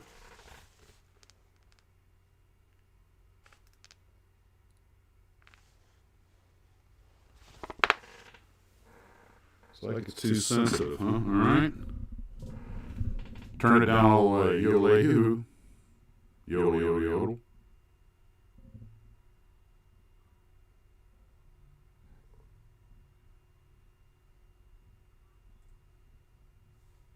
How's it sounding now?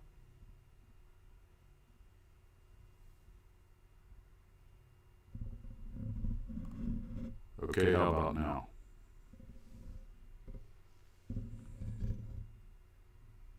Huh.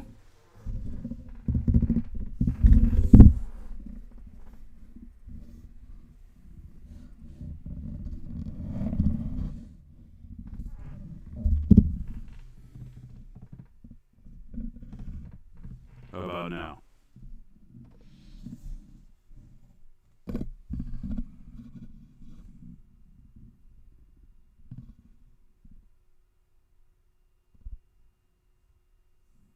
Take care, Mark. Thanks for checking in. Okay.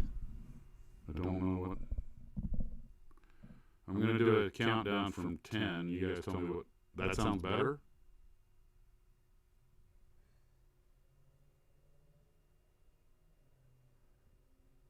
Ten, 9. Oh, okay. What did I turned the gain all the way off.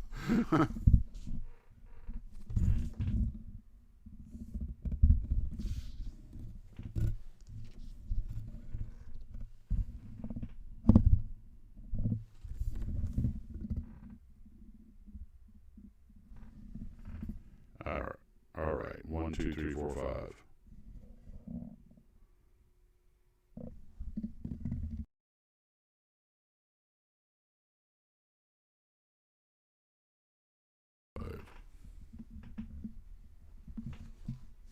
Nope. I got everything is turned off. Speakers are off. Volume is 0. Phone is off. iPad is off. Okay. Tell you what, I'm going to do a 10 count. I'm going to run the gain up from. Okay, here we go. 10, 9, 8, 7.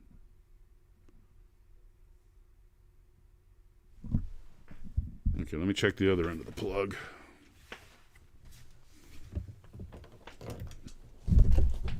Oops, careful. I'm gonna knock this. Be right back.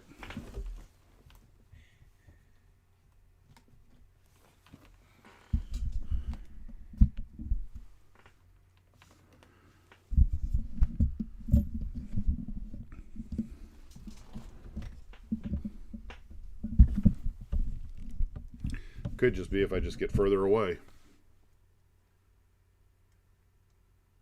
10, 9, 8, 7, 6. Okay.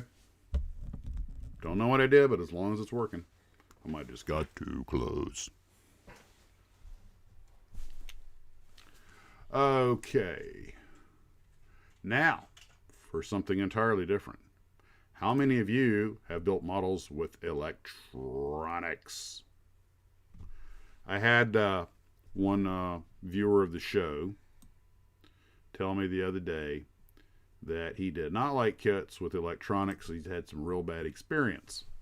I know a lot of us, you must not read from the book, that he did not like kits that had electronics because he'd had real bad luck in the past.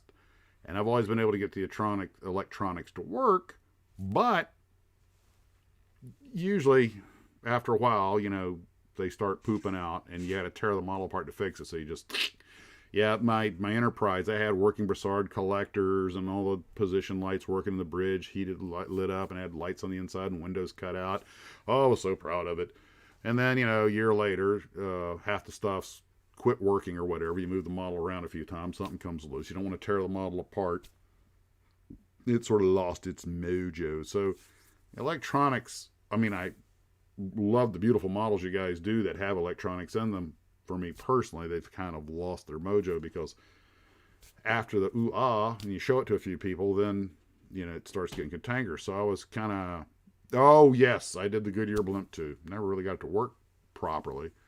I did manage to build one of those Lindbergh line motors that you had to pull all the parts together and get it to work. And I know we've all talked about that before.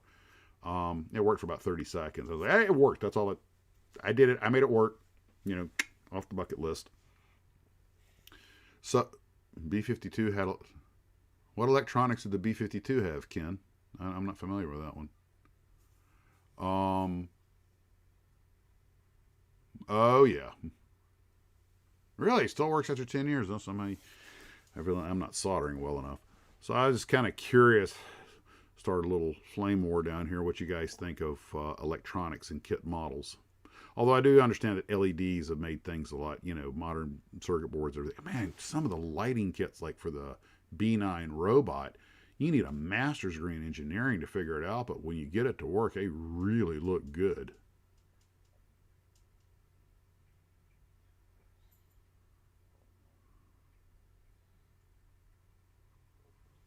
Yeah. I know when Doyle made that T-34 from Tamiya for me, they had the wires out the back of the remote control, not radio control, remote control. I ran through several packs of batteries. I ran the tracks off that thing.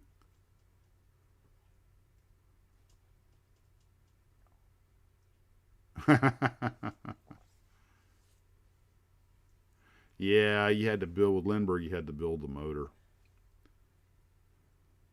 Die in the middle of the lake and sink. Well, it is a minesweeper. Kind of reminds me of the old joke about minesweepers. Any ship can be a minesweeper once. I did design my own lighting for the Enterprise and the Klingon ship, and it was pretty straightforward. I mean, it's all still in there, it just doesn't work. I suppose I was stuck with new batteries. The sad part was in the Broussard collectors, what I did was somebody said, go get those little bouncy rubber balls that spark, you know, the lights go off when you bounce them. and you just rig around the switch and you can just turn it off and on. That's what I did, and they fit in the nacelles perfectly. I vacuum formed because the original Broussard collectors with red plastic, and then so I'd have something translucent, and then turn them on. They really look cool. I have to admit, it really had a good effect. Yeah, TrekWorks, they do some impressive work.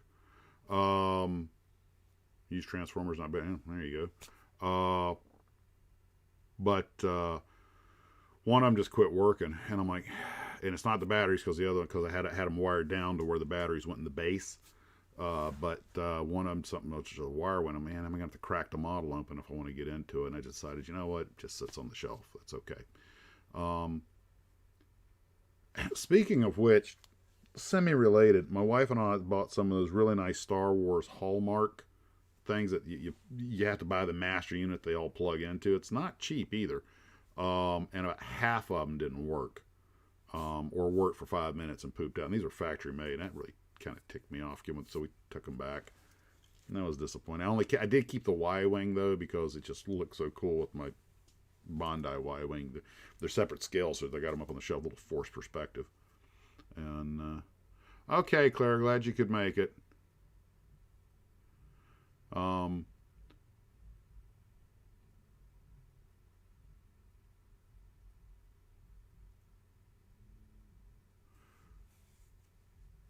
One thing I also want to ask you guys about, because I've been asked a couple of times recently, one or two viewers have recently bought their first semi-tractor trailer models, and I don't remember ever building. I think I might have built one as a kid, and it actually turned out okay, but there were a lot of little bits and bobs that you weren't used to. I was wondering, other than just, take your time and don't rush it, just follow the instructions.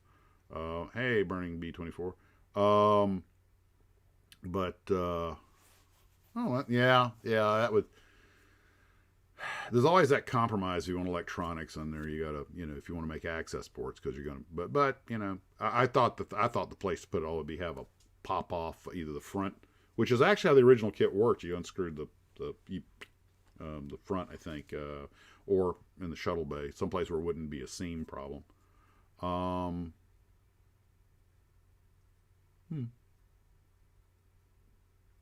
Take care, Rick. Thanks for joining in. But if any of you guys had built some tractor trailers, because the ones I've seen that were really nicely done, they look like works of art. They were just beautiful. And the folks were asking how hard they are. They're apparently a little intimidated by them. I really didn't have anything to offer them. That was definitely outside of my wheelhouse. Yeah, that would have been about the same time I built it, back in the 70s. And but before I went in the Army, so I'm guessing 76, 77. Framework. Yeah. You ever notice the bigger models, you have a real problem? I built a couple of those Gato class submarines, and I've had problems with the little longer pieces. You constantly flex them, trying to get them, warm them to get them straight again. Well, I appreciate that. Thank you very much. I appreciate that, Kevin. Where do you suggest to find vintage kits other than eBay? Well, was it Scale Model Graveyard? And I think there's a couple of Facebook pages that are dedicated. And of course, you've got old model kits. But that's his business, so that's not a place to go. I mean, the nice thing about someplace like Old Model Kits is he inventories the kits and everything, and he can be very straight up about exactly what you're getting. It's not a pig in a poke. But this is his business, so he has to charge, a decent rate for them. And he knows what they're worth. But every once in a while, you get lucky on a kit on eBay. That F8 Crusader from Aurora. I built it a couple times as a kid. I wanted another one, and they were $80, $100. Somebody just happened to have one that was intact for $20. I don't know how. I managed to win the bid on it for like $20, $25. Got it, built it, put it in the markings of the local Jacksonville unit when they had F8s. And you talk about a secondhand store. That Knight Rider car that was sent to me was one of them was found in a thrift shop, and a couple of parts missing, but nothing can't work around. I mean, given that what you would normally have to pay, that was quite the little find. in Alexandria, where I lived for back in the late 80s, there was a place called Nostalgic Aviator, and the lady had a bunch of vintage kits in the back. And even back then, I was shocked how much they were: 40, 50, 60, $100. And she was ahead of the curve. She realized that these vintage kits to people who, I mean, the name of the place was the Nostalgic Aviator, and she was aware that people would pay for basically sentiment nostalgia. And but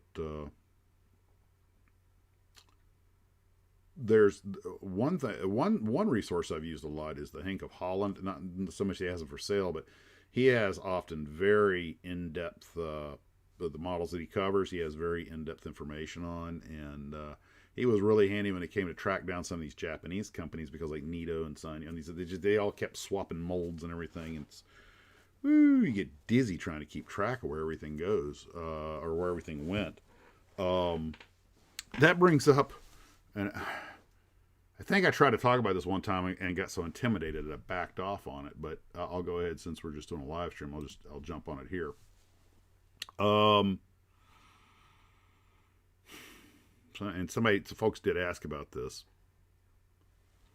and we've covered this before. It's about the Aurora all the way up to today. But apparently, when the Aurora molds went to Chicago to Monogram, of course, we know some were lost in the train wreck. Okay, then others get there. Some are disposed of.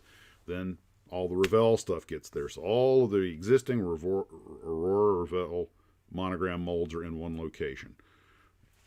That goes through a series of owners until Hobbyco gets them. Then Hobbyco tanks. Then Blitz over in Germany buys them. But apparently the whole time, as I understand it, most of the molds just stayed parked in Illinois.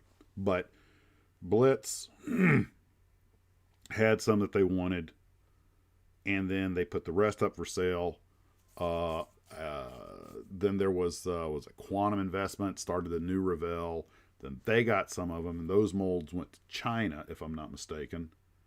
And then, so if I'm not mistaken, most of the current Revell kits that are made under the Revell name are mostly Monogram kits from the 90s or whenever that are popped in China, because the actual Revell's a pretty small company. But then that left a lot of molds left over that Round 2 had managed to acquire. Then when Round 2 picked out the ones they want, they sold off the rest of them. And I know Atlantis got some of them. But the whereabout, Atlantis actually got a lot of them, but some of them are not usable anymore. But the Godzilla that Atlantis is popping now is, if I'm not mistaken, a cleaned up from the original mold. Atlantis has cut a few of their own molds. They're, Round 2 is doing mostly the cars. That's why they got a lot of Lindbergh stuff, which got a lot better after George Totev took over. Revell Germany, if I'm not mistaken, their stuff is their own molds, and that stuff is, I think, popped in Poland and then sent to Germany and sold out. So, but that leaves but there have been various molds that have gone in different directions in the meantime. And oh my gosh, you just get dizzy trying to keep track of all this stuff. And you realize each of these companies had hundreds of molds. Some were deliberately destroyed. And I had James on the Aston Martin with the ejection seat, yeah. But I had a couple people asking about that, and let me see if I have that slide real quick. Oops, did not mean to hit that there. Let's see. Okay. I'm just going to check something real fast. If I have it handy, I'll throw it up there. I was planning on doing a history video on the new Revell, but I really couldn't get enough information to make a, I guess you would call it a credible video. Let's see. Kit model videos.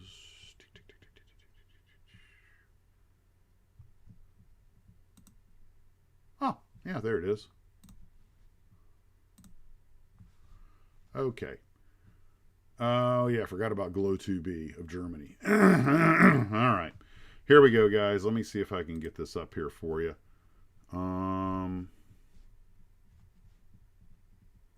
Plus image. And call this Revell in for new because it's new. And a wonderful shoe for you here. Okay, go there. I know this is so exciting watching me click around here through them. Okay. Okay. If I'm not mistaken, this kind of shows you on the left side, Revell USA, which has a lot of the old Revell monogram. They're made in China and sent to the United States. On the right side, you have Revell Germany, made in Poland. Some of it went to Atlantis, and some of the molds were sold to Atlantis, and then the rest through Glow2B, which is like an investment firm, I think, sells all. Or actually, I should say Glow2B handles marketing them around the world. If you can make heads or tail of my little diagram here. Actually, Kenneth, this was one of them that was actually on the burner. But I just couldn't get enough information to make or at least I haven't got enough information yet to make a really well-informed one. There's a certain element of guesswork. Somebody also told me that they may not be popped in Poland anymore. They may be getting popped in the Czech Republic or in Russia. So I don't know. But I do have a list of videos that I want to make. That I did not mean for that to happen. Sorry, I'm over here clicking away a little too fast. Let me just tell you what I got. I'll tell you real fast what I have on the list. And not in any particular order. Let me go back to my thing here. I have a file called Kit Model. I want to do Accurate Armor. I want to do Czech models. I want to do Hobby Boss. Peerless Max, which is also Peerless. There's 3 companies called Peerless. And that actually probably wouldn't be too hard to do because they weren't around that long, but they were in 3 countries. They only make ground vehicles, about 15 kits, and they all are still in production by somebody else, I think. Schreiber Max, that was the other one. And let's see, 1972 to 1975, it was just Max.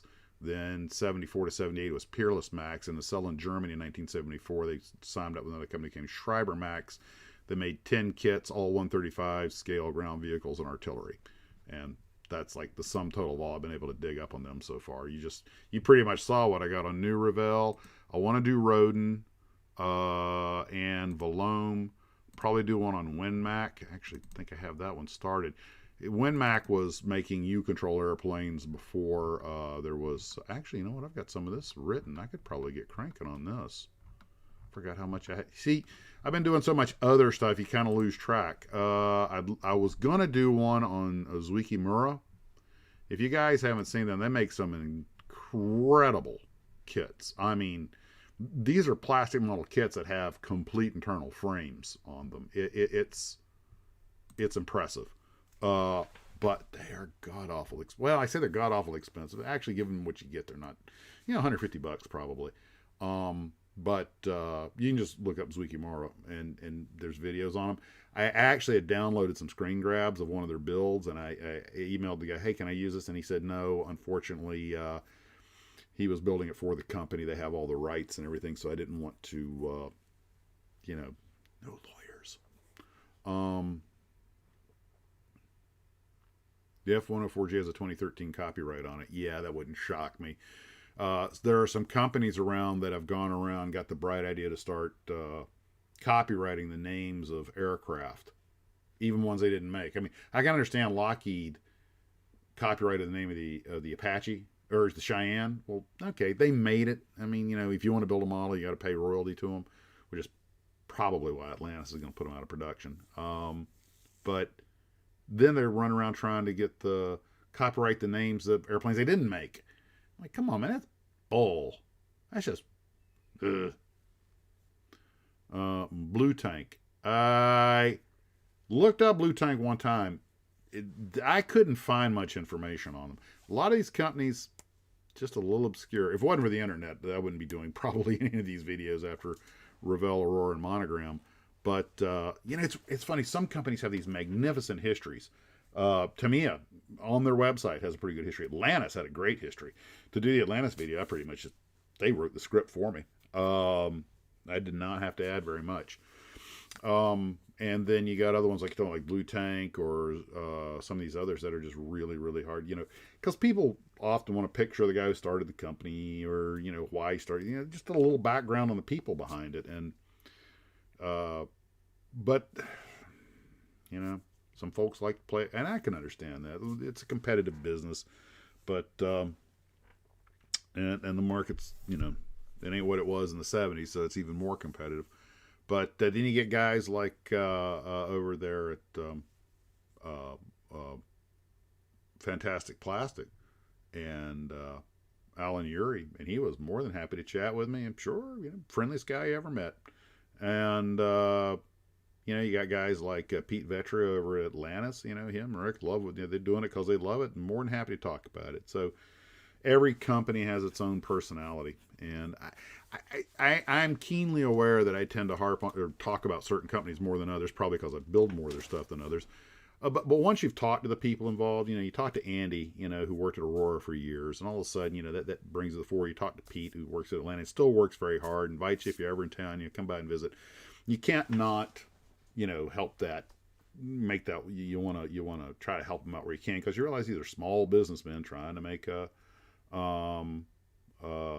living, and keeping us all in cool kits to build because of it. And then you call some, you try to contact a company like Round 2, great with their customer support, but nobody seemed interested in talking about the company, so it's just what I could find on the websites, and sometimes comment threads. Ex-employees will tell you something from time to time, so it's scratching around.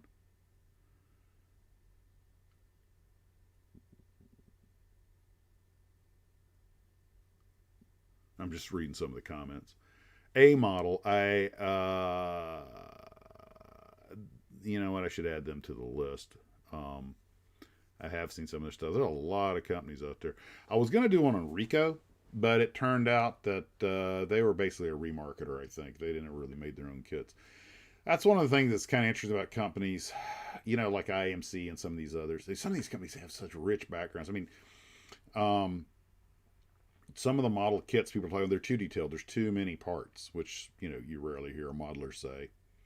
Like with the cars by IMC, but then you look at their aircraft, and they got successfully sued by Monogram basically just for copying their design. So their wheelhouse was cars, no doubt about that. They were the ones that made a lot of the battle damaged aircraft. I'm like, oh look, it came pre-broken. It saved me some time. Let me, I got the pen here. Let me put A model and Blue Tank on the list. I got things.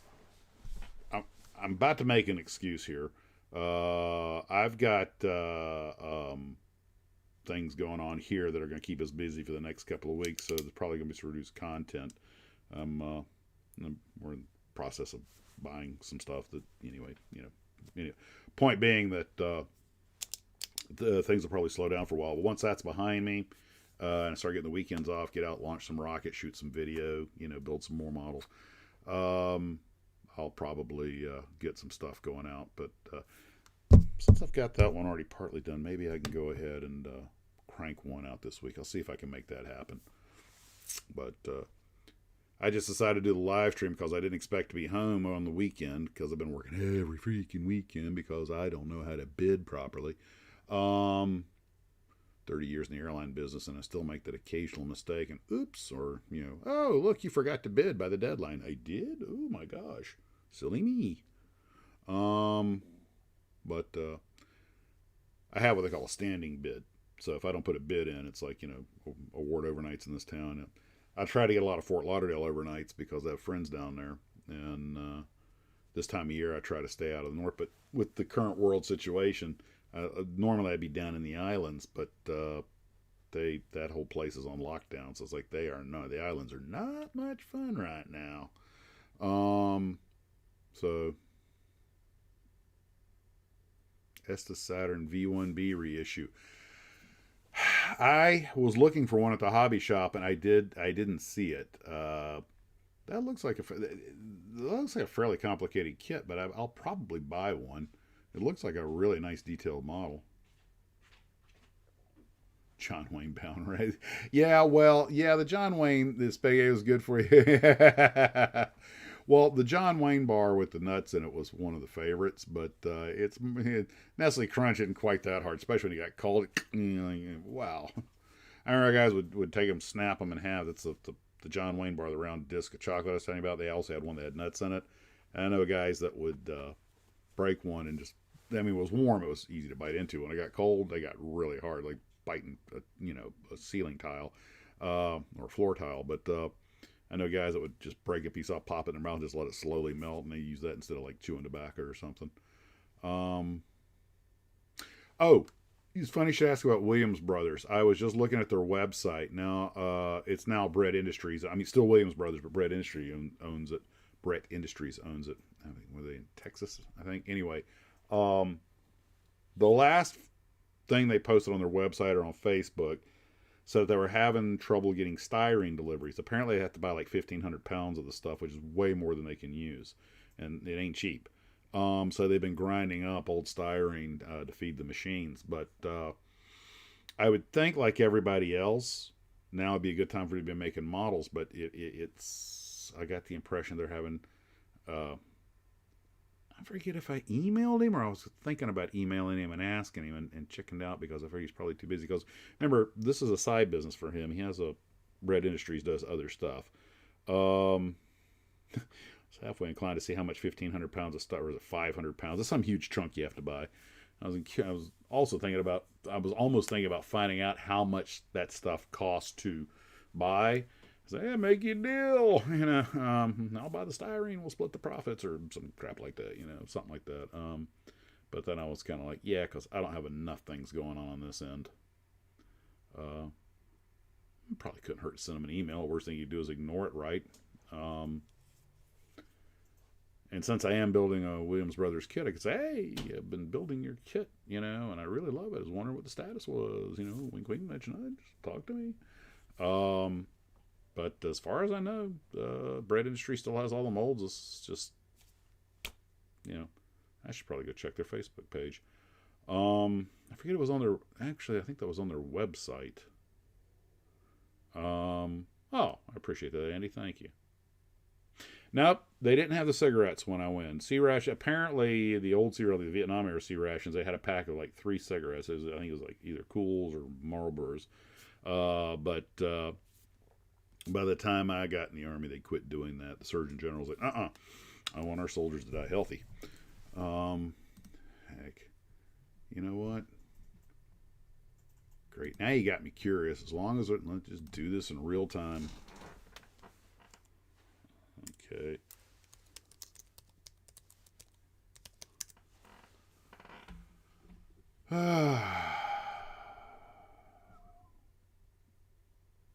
Okay, that did not go where I expected it to. Apparently, I put in Bread Industries, hit a typo, and got a cannabis industry. Like, okay, not the one we were looking for.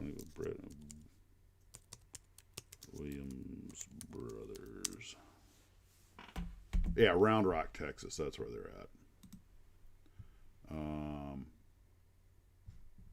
Williams Brothers Model Products. That's their website. And,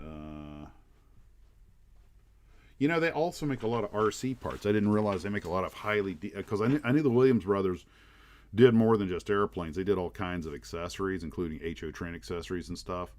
And apparently he got all of their old molds and everything. By the way, one of the viewers who's built the Waddell Williams told me to be careful because apparently it's an extremely tight fit of the cowling around the engine, which doesn't surprise me.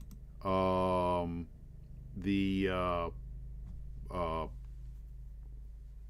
actual race planes in that era, and really some of them today, but they had extremely tight fitting cowlings for 2 reasons. One, they were trying to make them as aerodynamic as possible. Also, that was how they forced the air through what they call pressure cowlings to cool the engines properly. And to give you an example of an airplane, a more modern airplane that still has this, is that the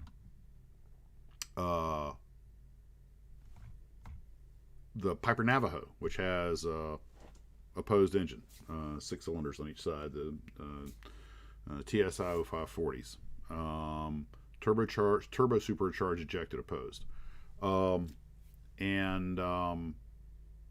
the when you had the cowlings on, and when the Navajo has very flat cowlings on it, it forces the air, has to come into the front, and it forces all 6 cylinders and then out the bottom, and you get cooling. And it has movable cowl flaps. You have them open for climb or single engine work, and you close them for cruise and for descent because you don't want to shock cool the engine.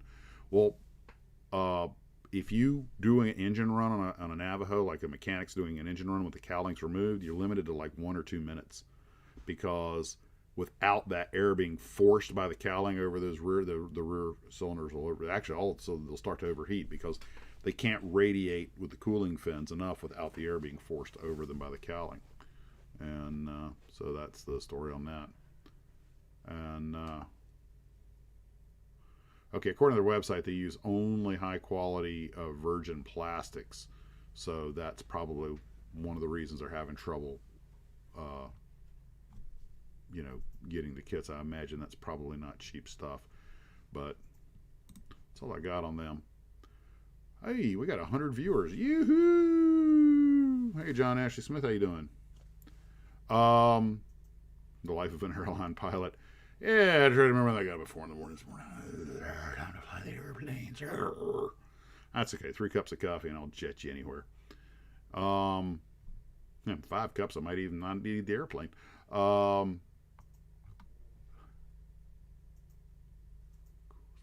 There's a Starship, sadly out of production.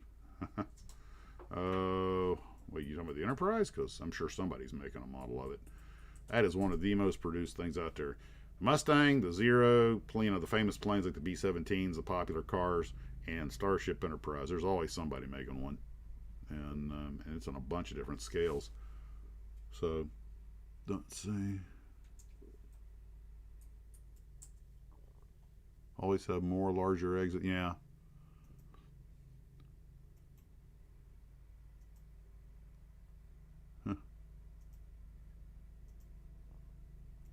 No, Wingnut Wings, I haven't heard a peep about them. As far as I know, they're selling the molds off. I think that company is never to return. There some of their models may. Right now, if you want that Gotha, the big one that they made, and it's sad because I think they were just about done with the Lancaster molds also. God, I want 30 seconds to get a Lancaster. Jesus. But I think last time I looked, the Gothas were going for $400, and I'm sure they've gone up since then. I love Starships. Beechcraft Starship. Oh, well, that's a different story. There's only 2 of those left flying in the world. Beech actually bought up as many as they could and destroyed them because they wanted to cut the liability tail. But there's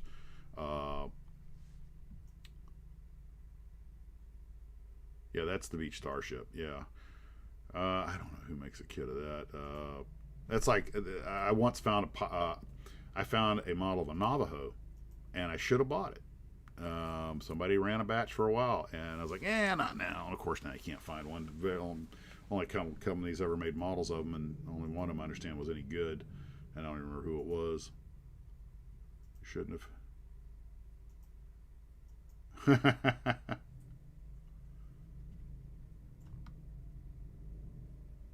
What's one you felt should have car kit? What's one car you felt should have a car kit? I say the K car should have made it. Actually, there's an argument to be made for the K car because people do like to build cars, models of things they've used, and the K car was an extremely prolific car. Nothing impressive, but somebody must have made the Volkswagen Beetle because that thing was just. But that's an example I'm talking about. I'm not sure how many cars haven't had a kit made of them, at least older cars anyway. I'd love to get like a 76 or 77 Datsun pickup truck because I had one. That's what I drove around in high school as a kid. I talked about my grandmother's car, which wasn't exactly the gold that I used, but then it was a 4-door, not a 2-door. But my dad bought a little Datsun pickup for truck for his store, and a lot of times I would run around in that, and no air conditioner, no radio. It was literally a little 5-speed, 4-speed, 5-speed things. I think it had a 5th speed, but it was just a little utility truck. But it was nothing great to drive around it, but it was transportation. But now that you're older, I remember I used to drive around that thing, and you kind of miss the things you used to know.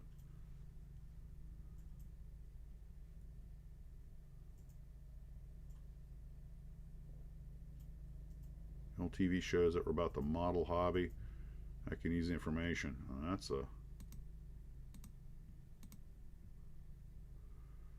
any TV shows about the model industry? Nothing coming to mind.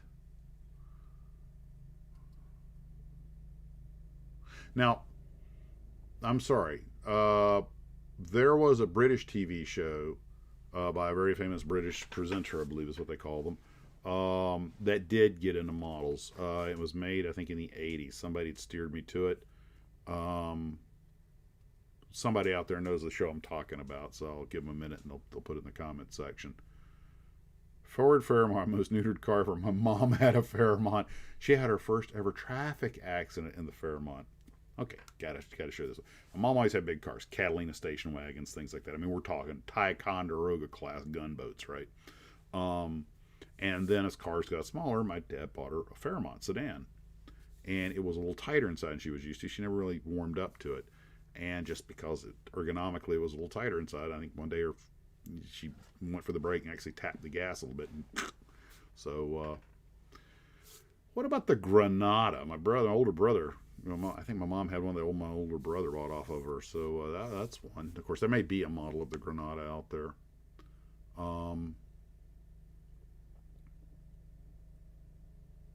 I would buy a lunar module in 1/24 scale in a heartbeat. I actually thought about buying but making a stick frame of a lunar module and cover it all in Mylar, so super light. Put a helium balloon in the upper section, then put a quadcopter underneath the lower section so you could fly it around inside. And then I realized I am not that much of an engineer. Put enough helium balloons in it, maybe it would just float up. When I was a kid, I wanted to make an Estes model rocket with a lunar light that would take off and then just come down and land, of course.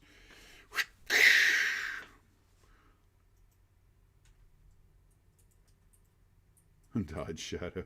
Gosh, all these cars I'm remembering.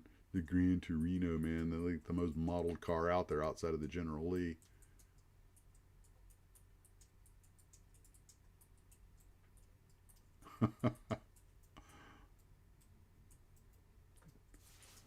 No, this is before James May. He did. Oh, by the way. Okay. I know James May is not the first one to make a full-size plastic model of a World War II fighter. I had heard about this, and okay, is it Ken Hansen? Okay. Oh wait a minute. Oh wait. I'm sorry. You're talking to Ken Hansen. The Chevy Citation is the reason I didn't make that, or the Phoenix, which was the other one. I think there's an AMC Pacer kit. Oh, okay, Barry. Well, thanks for tuning in. There's one thing I'm going to try if I've got it here.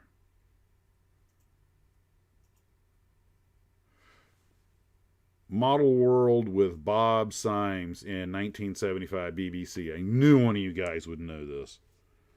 Okay. I have a picture to show you. I must show you the picture. I should probably just download it here. Let me see if I can find the email real quick.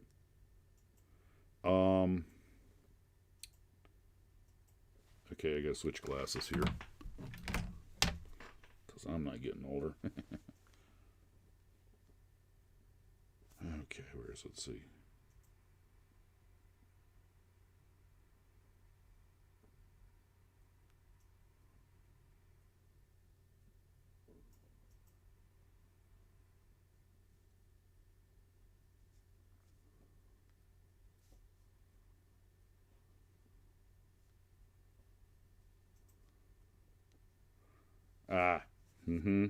Okay.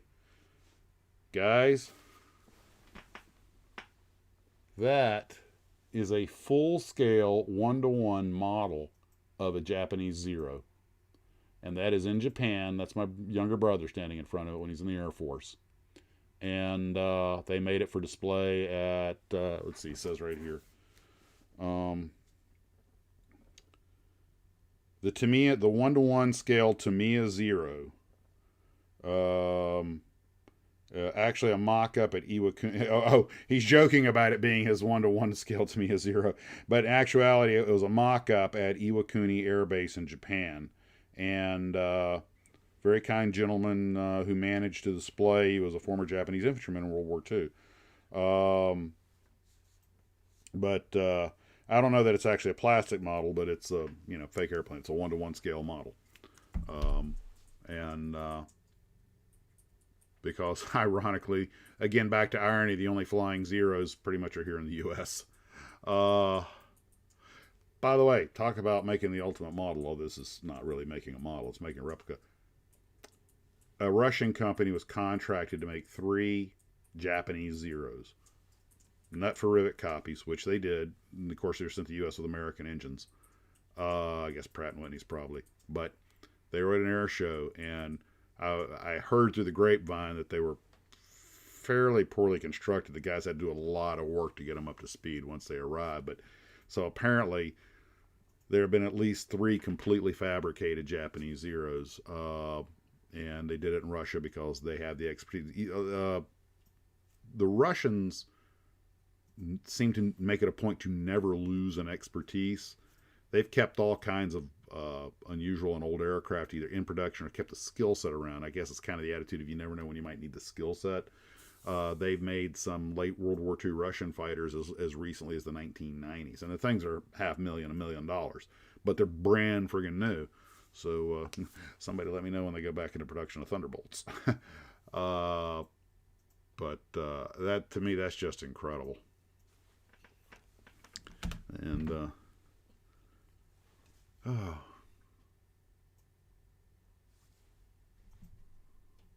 Hello. Chevy Chevette. Actually, they made a model of the Chevy Chevette. I remember because there was Joey Chitwood had the car circus where they did all the stunt driving. They used Chevettes, and the Chevy actually used that as a promotional thing. Oh look, Joey! I think it was Joey Chitwood. Anyway, so and so uses his car circus. Uses these things, doing all these stunts in the car. I later realized the only reason they used Chevettes is they were dirt cheap and they could pound the crap out of them and just go get a new one. They're probably giving them the cars to begin with. Lionheart Films donated their TBD from Midway to San Diego Midway Museum. That's good. I heard it had been donated to the museum.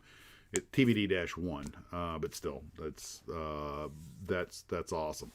Well, I guess since they made that one out of scratch, they can call it the -2. There's the only 3 TBD Devastators that are known to exist are all at the bottom of the water. They've talked about recovering them. I don't think they ever will. Cost, they're so far gone.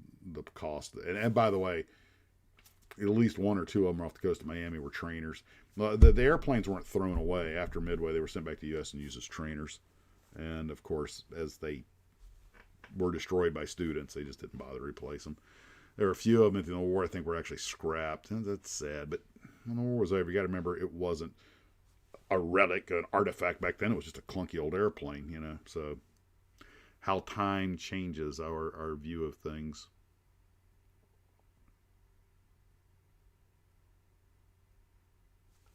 Was that Joey Chitwood? Man, now you got me wondering. Okay, now I have to look it up. Good gosh. All right. Never know where this live stream is going to go.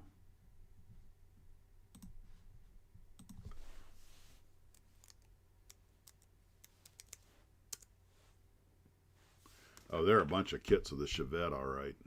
Mostly, obviously, by MPC. And AMT made one in 1/32nd scale. Okay, I was looking for... That car was just sold all over the world.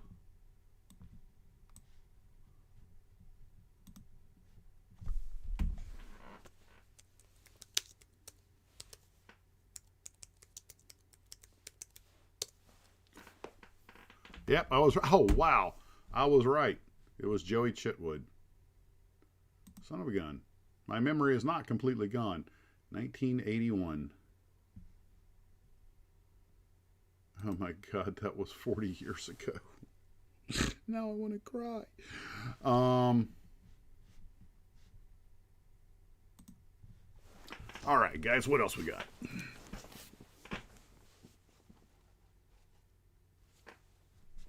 Any truth in the urban legend that Revol lost 3 models?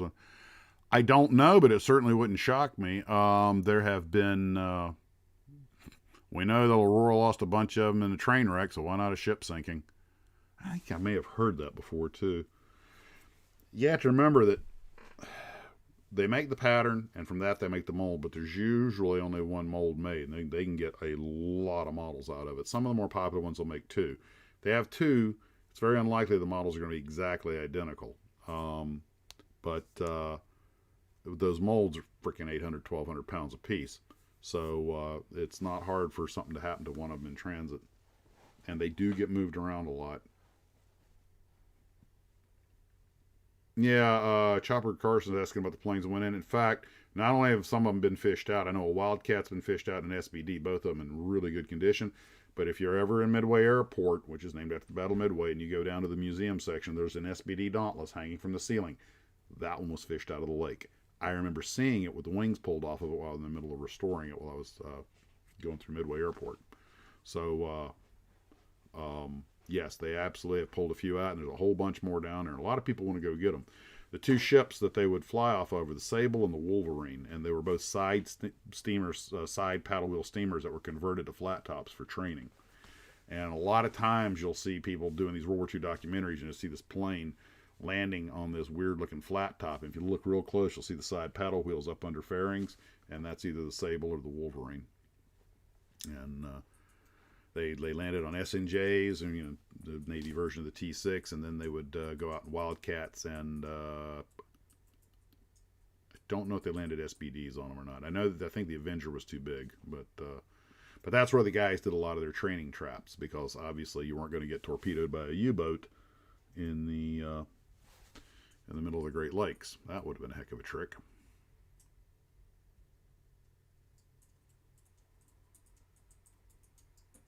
Well, that's pretty specific information of the lost molds. It very well could be. But I remember some of those 132nd scale kits. I think I remember the Raiden, so they either made new molds or they found them. I think. I mean, it could have been a different manufacturer. Okay. Every time I try to remember, like, it's not that I'm forgetting stuff. I'm just remembering it wrong. Yeah, Kenneth, that's the SBD that's hanging up in Midway Airport. And it was one of the rare older models, too, -2 or -3, I think. You can always tell I think it's a -5 SBD at a glance. It's the one Dauntless that does not have a carburetor scoop on the cowling. It just has a completely circular cowling. If you see that, it's a late war -5 model. Well, not only is it fresh water, it's also extremely cold and fairly deep, and that prevents any of the, bacteria to eat it alive. Did I get my repost to you about a Midway diorama? I'm not sure.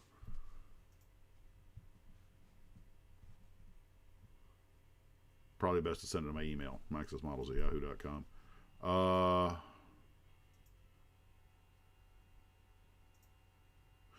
Have you ever considered converting a plastic into a rocket at Atlantis Mercury? Okay. Not only have I done that, I used to have some 8mm, some video footage of it, which is lost to the ages. I used an F-111 and an F-104. And the F-104 actually went straight for a while before whirled out of control. But, that was fun. But I found out that that's actually a thing. There's actually, I don't know what you call a society out there that converts plastic models into flying rockets. And they have shows, and they, accuracy and detail is a big part of it. So the less you can modify the scale model, the more accurate it looks, the more points you get. And of course, the better it flies too.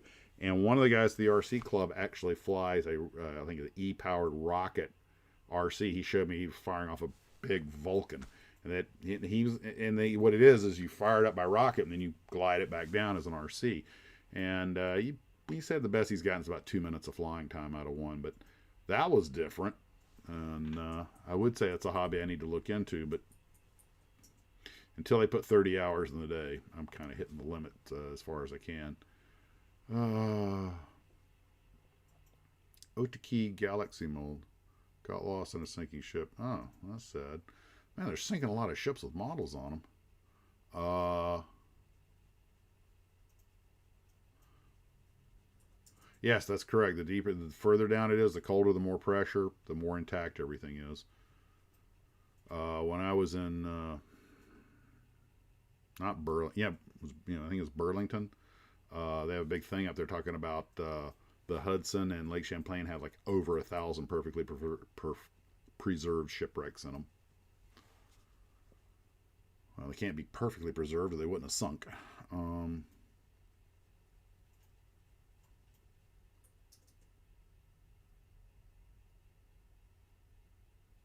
Old monogram plate, yeah. Speed or warp over time, yeah. Any tips on how to restore? Without knowing more about it, I would say if you can warm them, not careful you don't melt them, but the heat, like an air gun or something, could also make things worse, but it might soften the plastic enough you could press it back down. But depending on how old it is, it may not be polystyrene, it could be acetate, and I don't know of any way to correct that stuff. Once it shrinks, it just shrinks.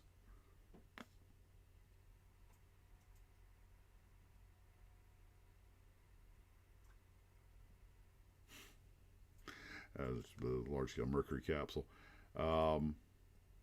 Still, Mercury Redstone, still I think the most beautiful rocket ever made.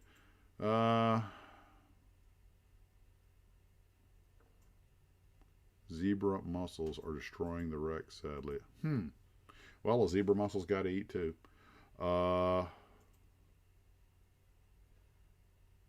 Midway is like landing on a postage stamp. I have flown in and out of Midway many times in a CRJ 200 and an Embraer 145, and for those airplanes, it's not too bad. I've also flown in and out of Midway in light aircraft. My sister used to live in Oak Lawn, but I actually used to go to Midway pretty regularly when I was based in Columbus. I went out of there and out of O'Hare for what was then America West Express. And I never had any trouble with it, but it's not a place to play around. The guys I respect are the ones over at ATA, American Transair, that were hauling 7.2s out of there, because that airplane's much more on the margins. And I jump seated out with them one day, and by the way, it was a great airline. I really enjoyed riding on them. They treated us great, but I'm looking out the window, and I'm like, fixed distance markers, runway light, taxiway, fixed distance markers. Wait a minute, we're on the other end of the runway, guys. Runway light, and then you feel the nose come up, and just about the time the wheels break the ground, you see the fence go underneath you, and like,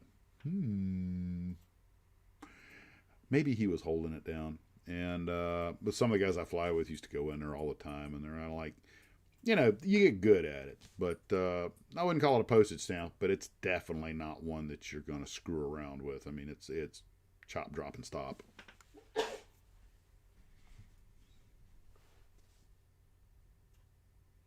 Yeah, it'd be nice if we get the shows back. So the thinner, normally I've been heard it's about 40% to 50-50. 40% thinner and 50% thinner, depending on who you ask. But that's just something I heard someone say. Don't take it to the bank on that. That's right. Man, plastic does break down. No matter how well you take, I mean, just look at a model, even if you kept it under glass over time, it's just, it's a petroleum product. If you want something that's going to last indefinitely, you pretty much have to make it out of metal. Although some of the wood ones, depending on how solid the wood is, can last a long time too.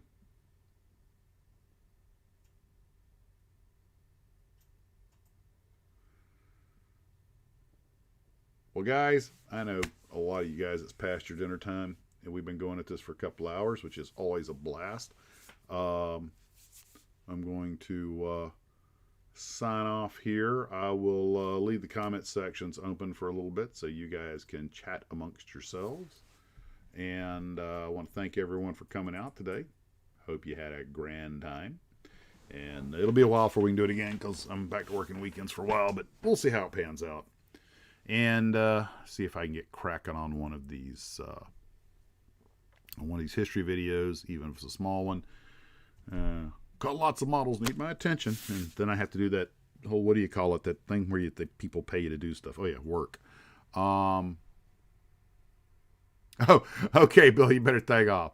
Well, guys, that's it. I'm going to let you go. I appreciate you tuning in. Hope you had a great time. We'll see you later, and model on.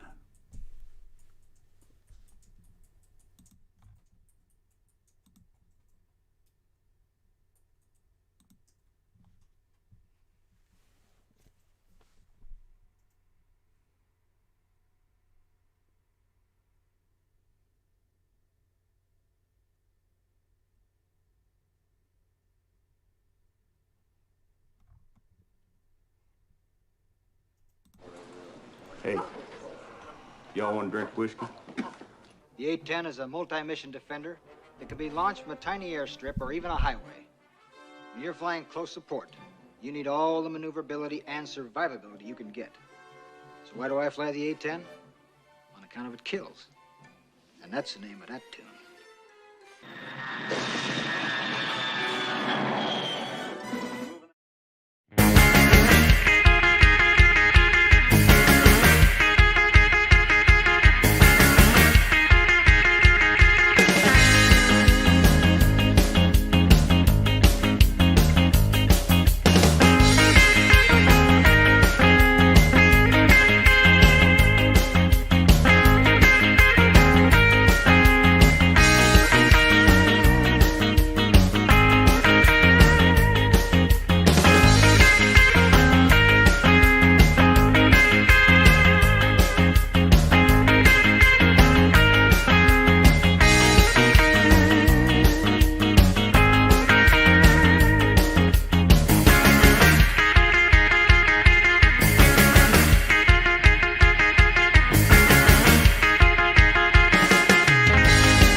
running a little bit hot tonight.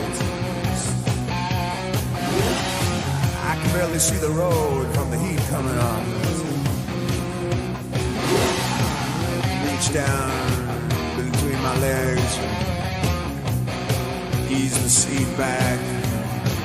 She's running, I'm flying, right behind it, will me now. Got the feeling, but I was fearing, busy robbing me, no stopping now.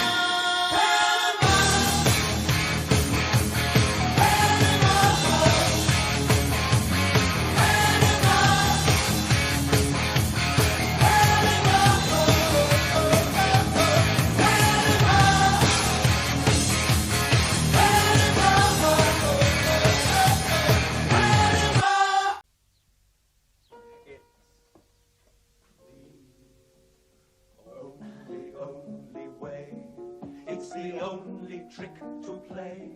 He's the only hun, you're the only pup, and he's only getting the wind right up. So go on and do not stop till his tail's down near your prop. If he only crashes this side in flames, then you'll only know they'll believe your claims. So keep him right in the honest sight. He's the only way.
Oh, the year was 1778. How I wish I was in Sherbrooke now.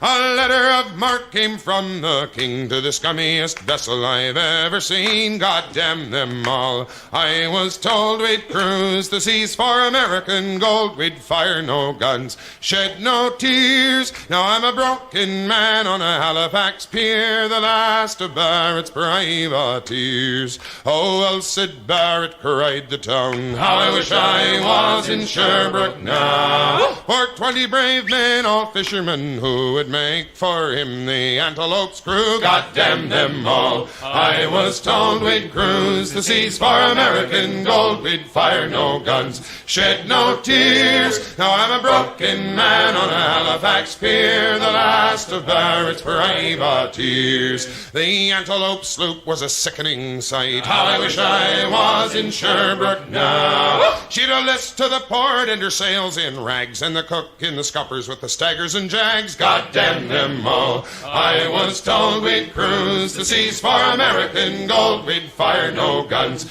shed no tears. Now I'm a broken man on a Halifax Halifax pier, the last of Barrett's privateers. On the King's birthday we put to sea. How I wish I was in Sherbrooke now. We were 91 days to Montego Bay, pumping like madmen all the way. God damn them all. I was told we'd cruise the seas for American gold. We'd fire no guns, shed no tears. Now I'm a broken man on a Halifax pier, the last of Barrett's privateers.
Felt no longer lonely, nights of waiting finally won me happiness that's all rolled up in you. And now with you as inspiration, I look toward a destination, sunny bright that once before was blue. I have no more than I did before, but now I've got all that I need. For I love you and I know you love me. So take my hand, I'll start my journey, free from all the helpless worry that besets a man when he's alone. More strength is mine when we're together, and with you I know I'll never have to pass the high road for the low. I have no more than I did before, but now I've got all that I need. For I love you and I know you love me. Play, magic fingers.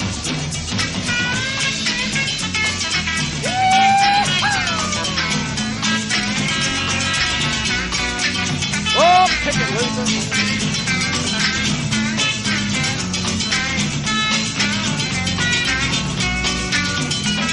I had no more than I did before, but now I've got all that I need.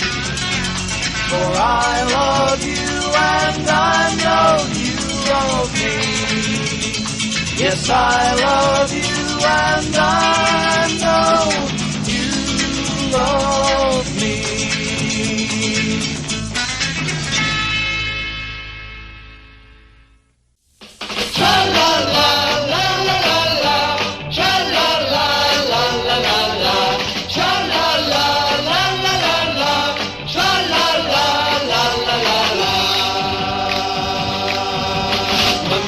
Two banana, three banana, four. Four bananas make a bunch and so do many more. Over hill and highway the banana buggies go, coming on to bring you the banana split show. Making up a mess of fun, making up a mess of fun.